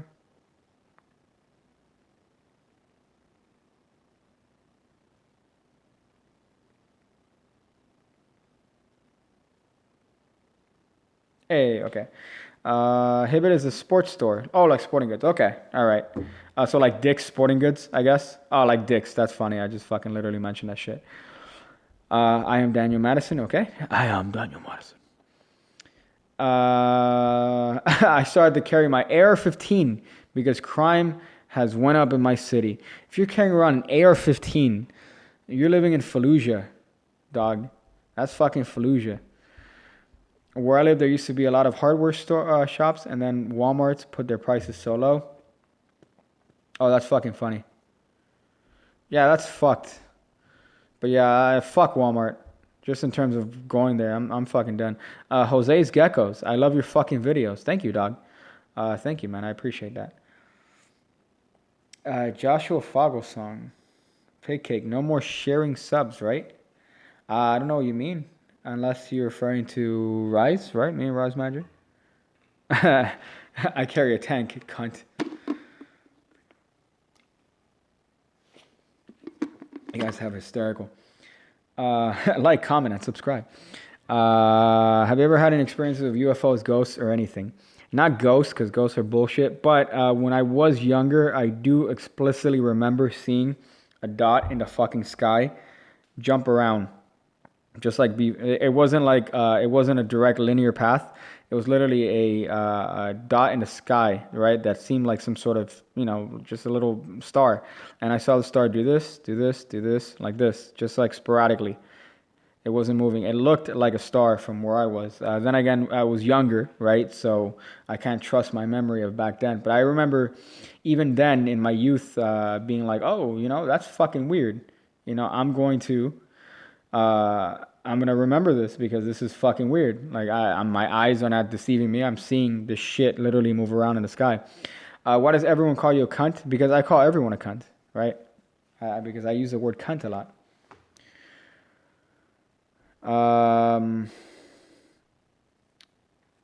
Rise Magic is trying to get at. No. Well, the fact is that honestly, that's a good way of getting eyes on both of our channels. You know, we're not sub sharing. I'm not like, hey, sub for sub. I'll sub to you if you sub to me.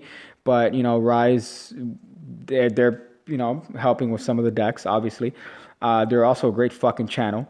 And there's a noticeable gap between my channel and their channel. So by having a sort of giveaway where people kind of, you know, hey, subscribe to their channel, subscribe to my channel, you might have a chance to win some decks. Obviously, it's not a lot of investment on your end, and you get to be subscribed to two good quality Magic channels. So it's not like a, you know, sub for sub thing, but I think that it works out well for everyone because you guys get a chance to win a deck, right, or win a couple decks. Then they have eyes in their channel that weren't necessarily there before, and I have eyes on my channel that weren't there before, you know. So it's not a bad thing to do. Obviously, I do want to work in more capacity with other channels other than just doing like a giveaway like that.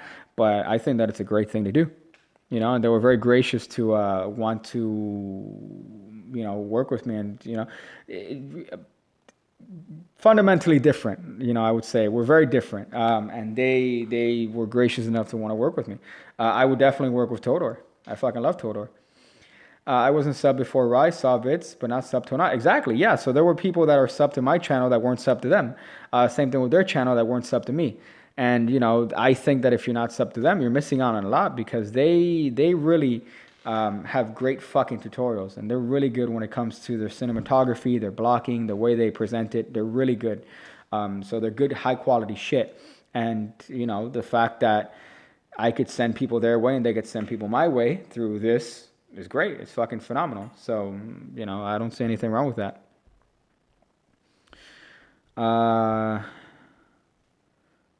Let me see. It was more of a 9mm to 300 blackout thing, yo. I don't know what that fucking means, dog. I should sub-share with Jabrizi. Is that a term, sub-share? I didn't know that was a thing.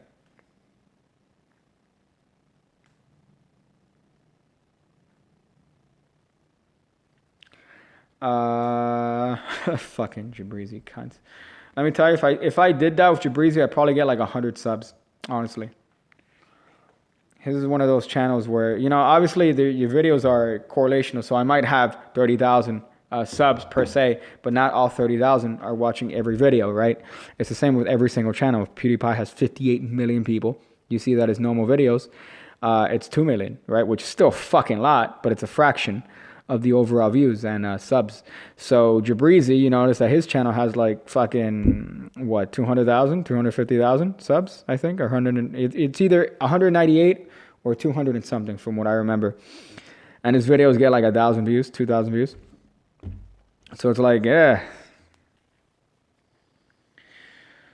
Let me see. Hey, I tried asking about this before, but I've never seen it.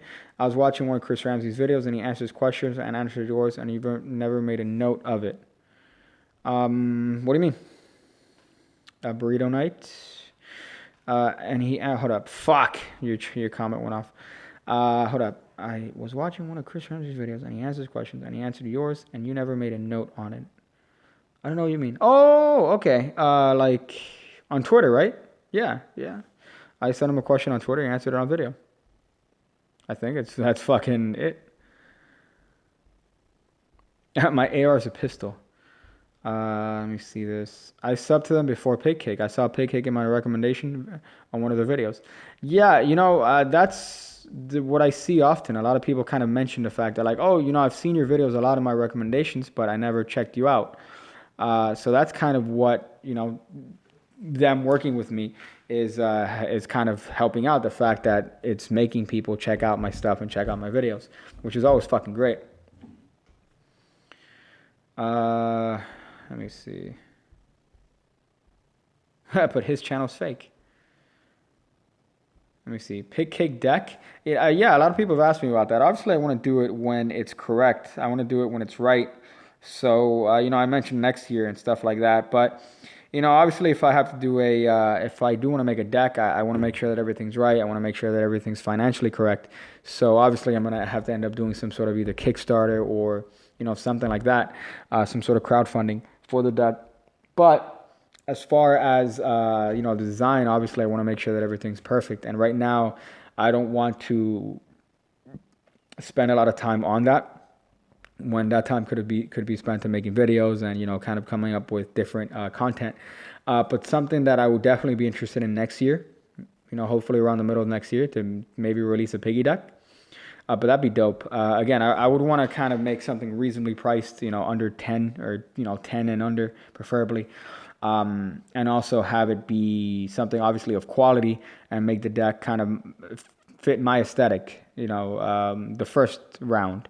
Then hopefully if that works out, I would definitely love to come up with like a marked series of cards. But that's in the future. That's nothing that I can't do. I came here from a suggested video from Russian Genius. Yeah, that's funny, right? You jump from like... I imagine most of the people that click on my shit immediately are just like, what is going on here? What is going on? Still interesting though. God damn. Let me see. Revealed is gonna be a meme from now on. I hope. That's fucking funny. Are you talking about the reveated? The top 10 tricks reveated? Elusive CTW. You inspired me to remake Magic Man. I need a big someone that looks like John Oates. Oh, that's funny, you cunt. But yeah, that movie was AIDS. It really was. It didn't make any sense. And you know, I've watched the ending about 1,000 times, and I still don't understand who was the actual murderer of the two motherfuckers. Because I don't know if it was Billy Zane's character, right? Or if it was the actual guy that Robert Davi's character killed. I don't fucking know, because literally the movie jumps to the point where the Russian guy chases after. No, the Russian guy finds out that this other guy who's in the war, it just doesn't fucking make sense. The movie literally doesn't make any fucking sense. So I'm pretty sure Billy Zane's character did it, but it, what? So I don't fucking know. I really don't know. You gotta watch the director's cut. God damn, I hope there's not a director's cut. Great moves, Pig Cake. Keep it up. I'm proud of you. That's a hot meme. That's a hot meme. I first saw you on Reddit. Hey, yeah, that's my thing though. Like, I feel like if I had more people that clicked on the videos, they'd obviously have a tendency to stay. But the thing is that the videos aren't either getting clicked on, which is probably because I need to work on the thumbnail game, or they're just not showing up. So yeah, it's a fun game that you got to play. The YouTube fucking game. It's always a fun game to try to figure out what's gonna work, what's not gonna work. What a fucking fun math problem.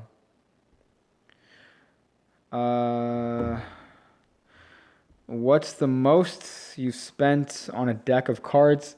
Marked deck, I guess, 30, right, for marked deck.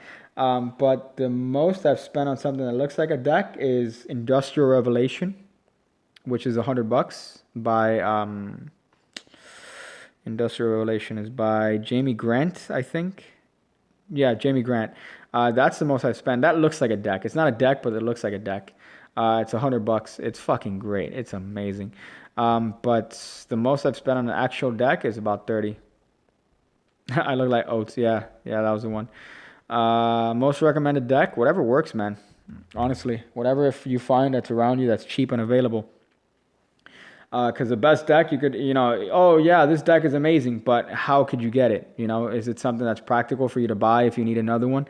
So, for most people, that's Bicycle. Bicycle is the most, you could literally find them in most places. You could find them in most convenience stores, Walgreens, Walmarts. You could find a bunch. They're good, right? They're really fucking good. And they're going to do the job, right? So there you go. To me, Bicycle would probably be the best one, even though I do have decks that are better than Bicycles. But in terms of like practicality, in terms of availability, I think Bicycles are the best decks. Just until, more decks like these become available everywhere else. But I definitely recommend just something like Bicycles because they're available much more everywhere. Lucas L, have you watched Half in the Bag movie reviews? It's funny as hell. No, my favorite guy that does movies, kind of movie reviews, is Ralph, the movie maker. Ralph Seppi. He's fucking so funny. God fucking damn it. It's a combination of his face and it's a combination of just the way he says. If you guys know who he is, Ralph, the movie maker, he's fucking great. He's done a couple one recently on Transformers. Killed me. Fucking wrecked my ass. Ralph, right? You like Ralph, Tyler. But yeah, he's fucking phenomenal. But he's one that I've been watching. Jamie D. Grant, yeah. 200? Fuck, that's nuts. I'm glad to get one when it was fucking 100. It just looks so impossible because you literally have a knife through the deck, and then you obviously it's based on the classic brass in the Matchbox, right? But you have a knife. You could put a knife through the deck, and you go, oh, so this is the craziest thing ever, guys. I'm gonna show you this. You put the knife through the deck, and they're like, okay, you probably don't have a deck in there. And then you go, you're right. And then you do the mechanics, you take it out, and it's a solid block of steel, right? That's shaped like a deck that you take out of the box. And they could tug on it however they want, and there's no way of pulling it apart. There's obviously a secret to it, but it's very well hidden. It's a fucking great routine. But I bought it when it was 100, like years ago. It's such a good fucking trick. I have it like it's somewhere in a closet over there, so I'm not about to go and grab it and fucking do it. I probably can't do the thing that I need to do to make it work right now. I can't because it needs a certain something. I was visiting Vancouver and emailed Jamie, and he moved 16 hours north. Yeah, I imagine not much is probably available 16 hours north of Vancouver.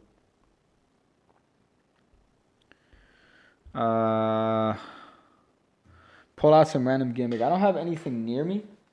Oh shit, yeah, I actually do. What the fuck? This is a throwback. Oh shit! I don't even know why I have this shit. I remember this is one of the first things I got. I try to do it without showing my face. I try to do it here, but it's one of these, one of those, right? You remember that shit? It's fucking color changing knives. I remember I bought that, and my mom bought it for me. One of the earlier gimmicks that I got from a fucking magic shop. It's just fucking. Hey, I have a knife here. I remember I would take that to school and then not realize that I'm literally taking a fucking knife to school. Costco is the best for American playing card company, but those, yeah, they're full of misaligns, but that's fine. I mean, the misaligns, they help with, certain methods. Ralph is great. He's a fan of Half in a Bag. If you like Ralph, Red Letter Media, yeah, I'll definitely check him out. But I fucking love Ralph. It sucks. I find myself rewatching his videos because I don't, I want more of them. It's like, fuck, dude, keep making fucking videos. I'm kind of, I don't want to say that I'm ripping off the way he does movie reviews, but it's definitely inspired by Ralph. They're definitely inspired by him. Favorite YouTuber? I don't know. It's always shifting. It's always moving. But favorite YouTuber? Look who I'm sub to. Those are typically people that I'm very, very fond of. So I have a couple of Mr. Medicare. That guy I really love a lot. He does commentary. He doesn't do exclusively political shit, but he just covers bullshit pretty much. Who else? H3, iDubbbz, all those people I really enjoy watching. Outside of Magic. Let me see. Fuck. On decks in our convenience stores in Australia, we saw a deck called the Queen Slipper. They suck. I never touched a deck of bikes until I was lucky enough to visit Hong Kong. Shit. How much is the shipping over there? I imagine it's an ass load. Right? I imagine it's a fucking fat ass load. Do you know Rafael Benatar? I've heard of him, yeah. I don't know him. I mean, fuck, that'd be weird if I did. But I remember he had a couple sets for L&L Publishing a while ago. You buying the new Verts playing cards, Pig? I'm actually going to do a lot more of these stupid unboxings. Murphy sent me a box. I said, hey guys, I do videos. You guys should send me a box. So I'm going to do a couple decks for them. Obviously, very nice, detailed unboxings. You guys are going to enjoy those 30-minute unboxing videos of a deck of fucking playing cards. But I'm going to put them through different... I'm going to put them through different, what do you call this? Different stress tests. That's what I'm going to do. I'm gonna stress test the cards. Let's say that. Let's just say that. So these decks are gonna be put through definite tests.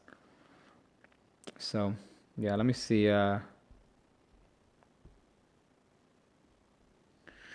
Fucking bronies are like 2-step lower than furries.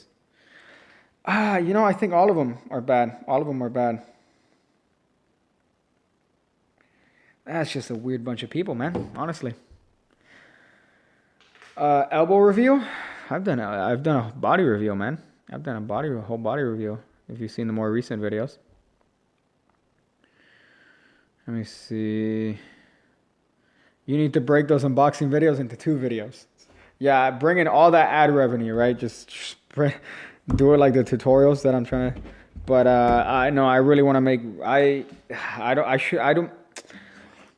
The joke is that they're really long. I shouldn't have to say that, right?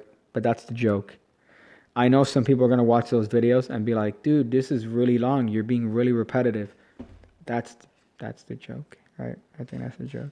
So I'm going to try to make my own humor, like my own kind of, like what I'm going to get out of it is to try to make those videos as long as fucking possible. I want to make deck unboxing videos. I want to make one that's like an hour long. So prepare yourself, guys. Fucking prepare yourself. I have a couple ways where I can make them longer, so I don't worry about that. But let's see, hold up. DPS is cancer? I think you mean DSP. DSP. Yeah, I have a couple videos. I have a couple channels that I follow that are specifically anti-DSP channels, which are really funny because I just find that guy to be fascinating. The fact that guy has an audience of people and he's just the shittiest, most ungrateful, lying motherfucker. Let me see. The last one was 20 minutes. Plenty long. Yeah, but I 30 minutes is pretty good, I would say. That's 30. I'm gonna see how long I can break my record for unboxings. I'm going for hour-long unboxing videos, thorough unboxing videos.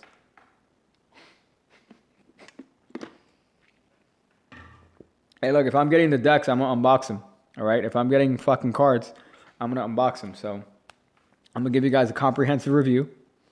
I'm gonna give you guys a hot take on it. I'm gonna show you the cards. All right. It's sending a trend here for deck unboxing videos on YouTube. I'm setting a fat trend. Let's see. The other live stream I tried to legitimately cut to the aces. Let's see if I could do it on this one. I know I was playing around with that idea, but let me see if I could actually do it here. I got close in the other one. I got close. Fucking cunt motherfucker. I actually cut to the 5 twice there. But that's a little fun thing that I've found myself doing, of trying to peek at where the aces are in the context of a shuffle and then actually cutting to them, right? Like legitimately. Like that's one.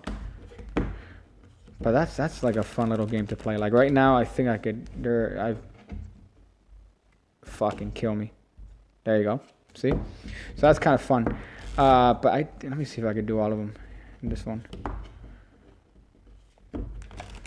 But it's kind of like a fun little thing. It's not anything that's practical, but it's just like a little fun experiment in being able to sight the cards and being able to control them in as little shuffles as possible, and trying just to eyeball and estimate. It's kind of a fun little gag, right? So right now I probably could estimate that it's fucking cunt. I thought I had that one. Oh yeah, it's just this little thing. It's not anything, but sometimes it gets better, right? Sometimes you fucking nail it. Other times you don't. But I just think that that's kind of a cool little game you could play. Hey! So yeah, so that's some hot shit. Live streams are not monetized? Yeah, they are. Sometimes they are. But I found that they get demonetized sometimes depending on the nature of it. I'm pretty sure because I've mentioned a couple things here. That's gonna be it's gonna be demonetized. Spade taught that in his recent one, right? Did he? I remember seeing.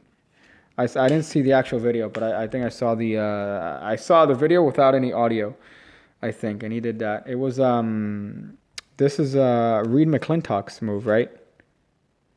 Is that can somebody correct me on that?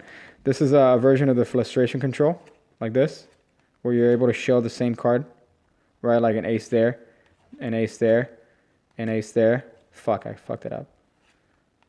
Oh, the Roomba count is different. The Roomba count is this one. Right? That's the Roomba count. And then obviously you got the frustration count, which is just that standard shit. Then I think, if memory serves me correct, this should be Reed McClintock's Orion count. The Roomba count, it depends. It really depends. I like it. I like it, but that's because I'm biased.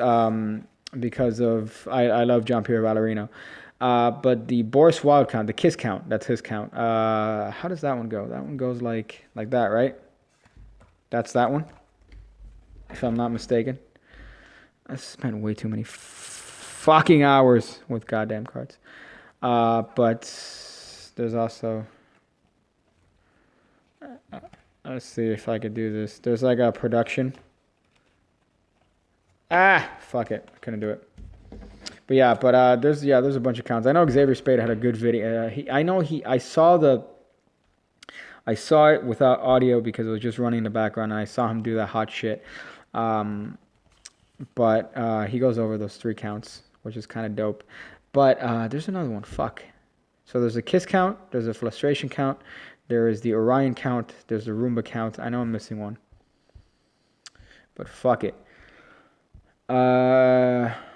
Has anyone else been able to do the snap change like that guy? Yeah, you could just do it like this. You go, hey, you just do it like that. The fact that he did that on Letterman, of all places, Letterman, that Letterman is going to definitely show the fucking angle where everything's exposed.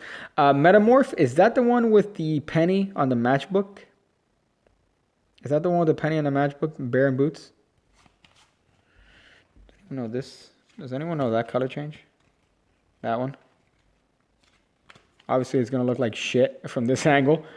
But from that angle, it looks fucking great. Oh, $1 in a card. I'm not sure about that one then. I know that he used to have a trick years ago called Metamorph, funny enough, where it was, he did it with a matchbox and a penny. He would put a penny on a matchbox, and then the penny would actually get printed on the matchbox. I didn't know. I guess he came out with a different trick that he renamed, right? Metamorph, which is really fucking funny. When you say shade, do you like Richard Beller's Technicolor? I've seen the performances, and the performances are fucking great. I really like them. I really do like them. I've always liked Richard. Look at how old school when he had fucking Urban. That was my first exposure to Richard Beller's, which was really fucking great. But I imagine that the fucking, it's fucking great. It looks great. I don't know the method. That's for sure. But it looks like a fucking really nice routine.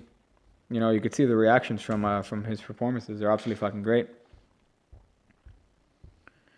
Radiant Narwhal. What is this? The tile didn't help. The tile or the title? When you say shade, are you talking about Shade Magic 1? I don't know who the fuck Shade Magic 1 is.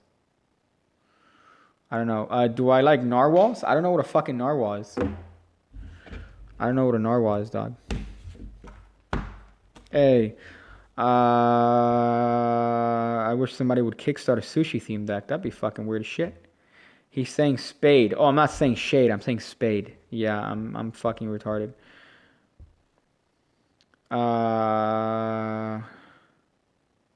Let me see some shit. Do I like Chris Ramsey? Yeah, I like Chris Ramsey. I like Chris.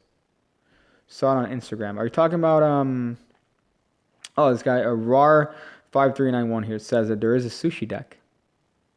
That's fucking funny. Trevor, what are you talking about? What trick are you talking about that you might think it's a Technicolor?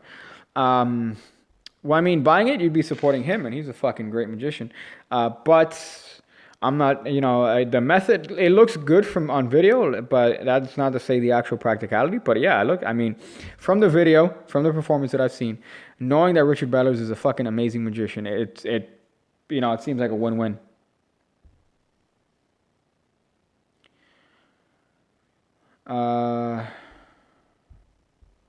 Let me see some more shits.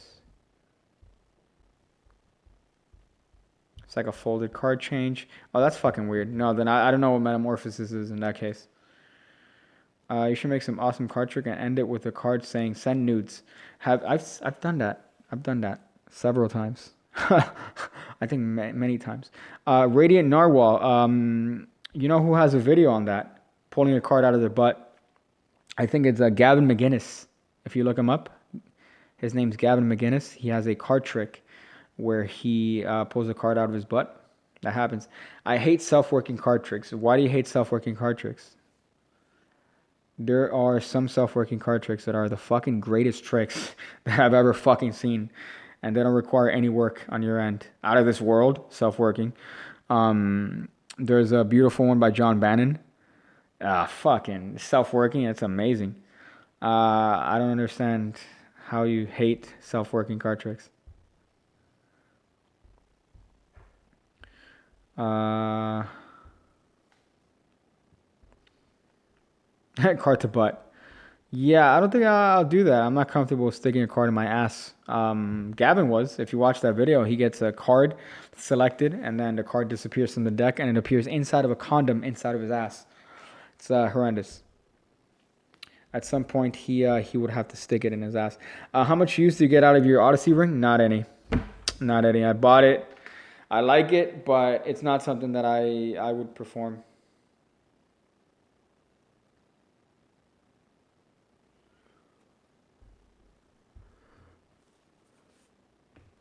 Dog. All right, man. So you're fucking blaming the fact that you can't do them, Joe.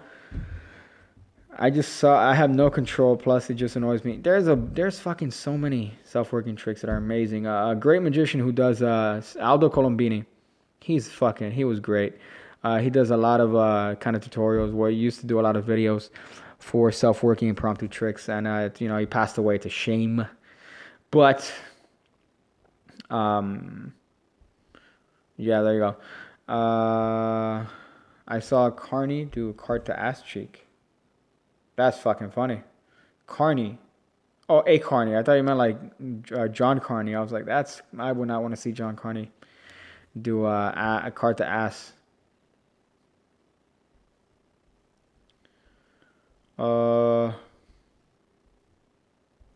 Jumping fucking Geminis, right?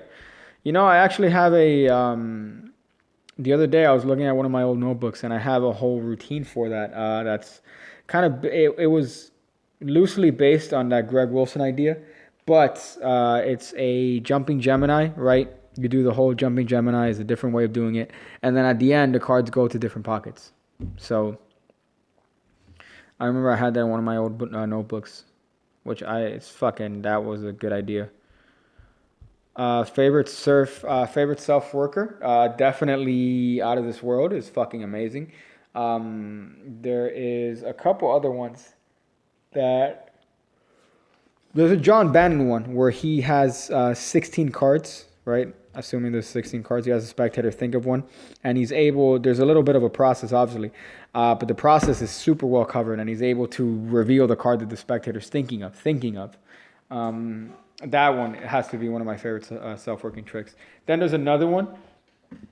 I don't remember, but I remember seeing that it's actually in an old Martin Gardner book, and Anneman also had it in one of his old books, that you have 4 people, right? Have 4 piles of 4. And then they all think of a card inside of their pile, and you're able to tell which person has which card. That one is another one of my favorite self-working tricks. Fucking amazing. It's fucking amazing. Nick Trost.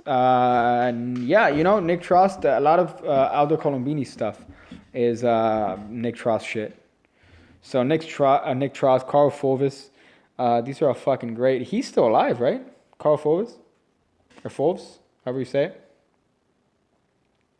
He's fucking alive, which is nuts. Let me see this shit.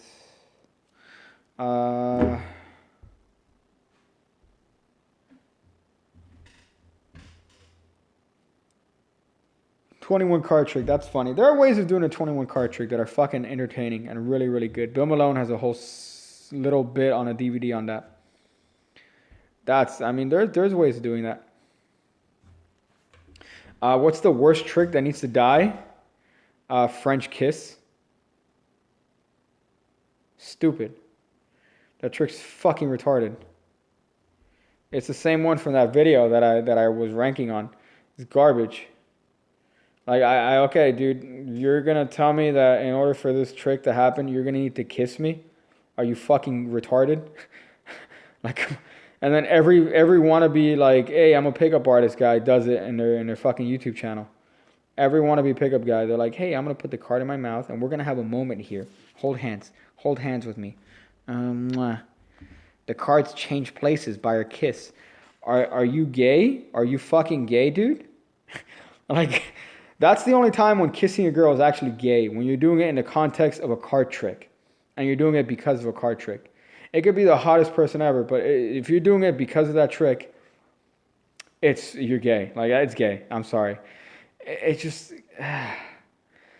French kiss is great for wedding or anniversary parties. You know what? That's a fucking great way to do it. Yeah, great way to do it. If you're doing it for a couple, right?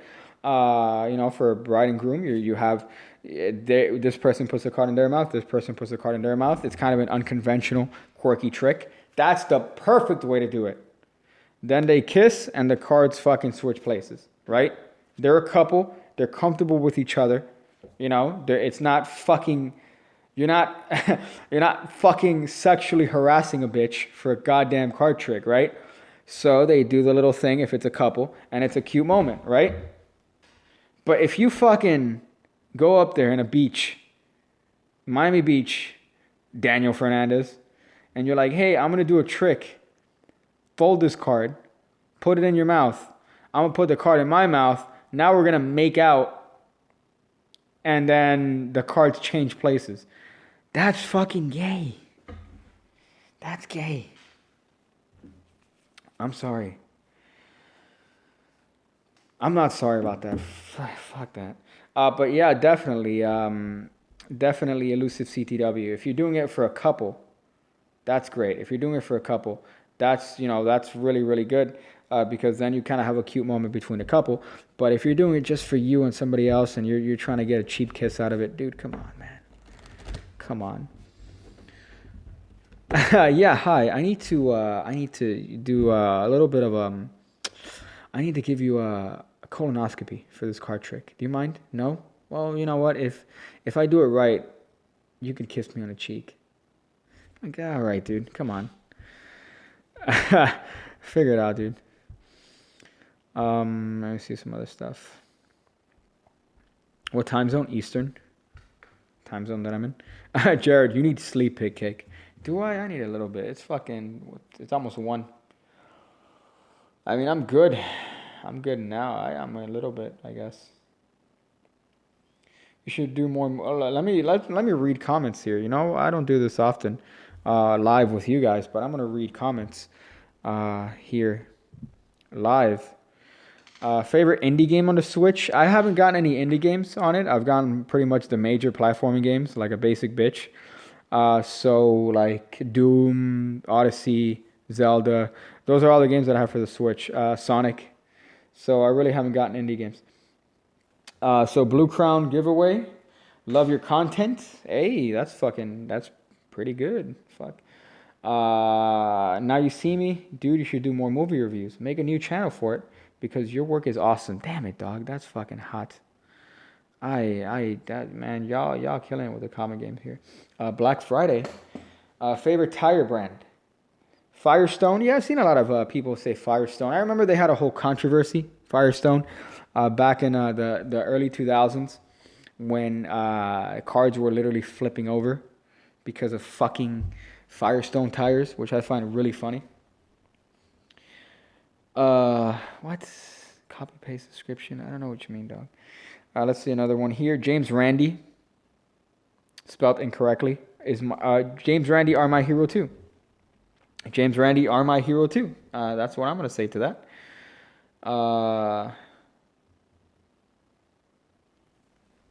Hey, Carl, saying your presentation. I'm glad you like that bit. I'm really glad you like that bit. That's pretty much my favorite reason of doing that trick is that stupid moment. Hey, obviously I don't want to say it here, but you know if you sell it, you know people believe it, and it becomes a really funny moment.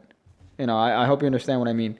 I don't want to say it here, but yeah, it's fucking dope. Penis. That's all I have to say, Mr. Slayberry. You cunt. Thank you. I mean, if you're gonna say anything, might as well be penis.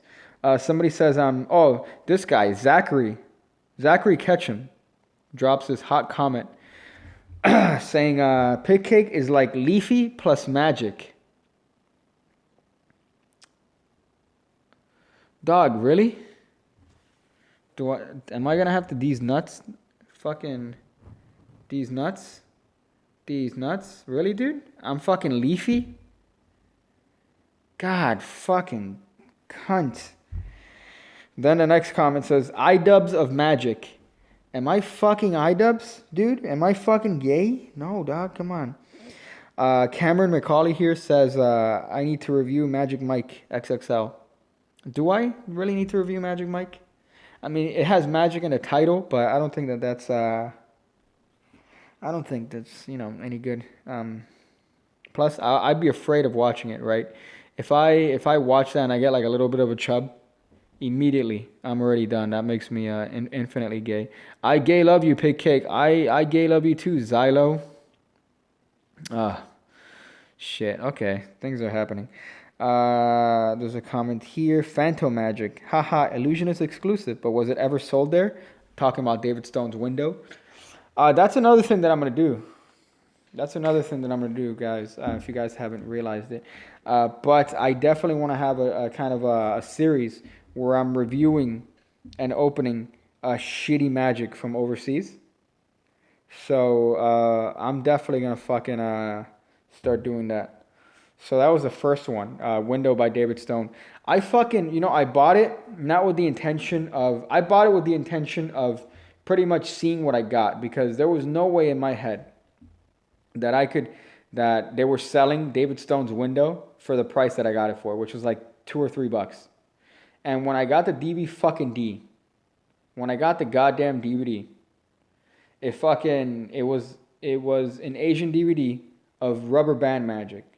And the gimmick was outside of the plastic that you see in that video. I'm like, what the fuck is this? How is this? How are they doing this? So I just remember being just so fucking cuntified. That was a fun video though.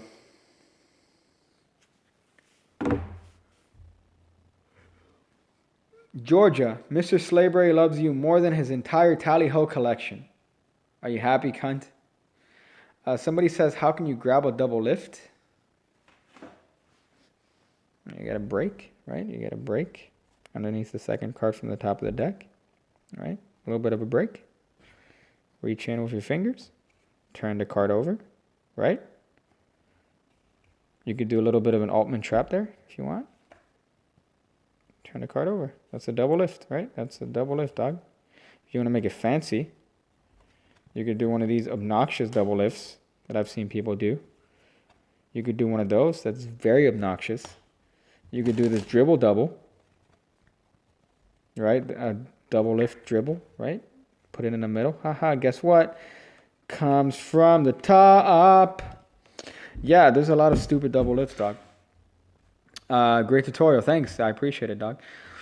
She thought you called her a cunt, and she slapped the phone out of my hand. I imagine her name is Georgia, which is funny, because that's the name of a state and a country. So, I thought I was referring to the state. Maybe you're from Georgia.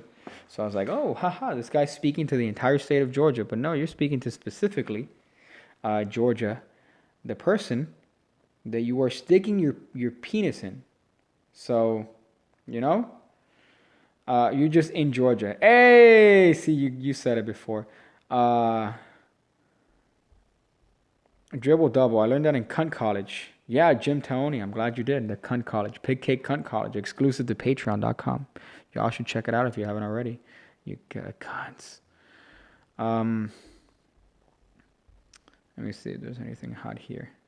That's funny. I think I'm going to call it here, guys. Honestly, I think I'm going to call it here. I might do another one, obviously, sometime this week. Just to give you guys a little bit of a preview as to what's coming up this week. I do have a couple different tutorials. I really need friends.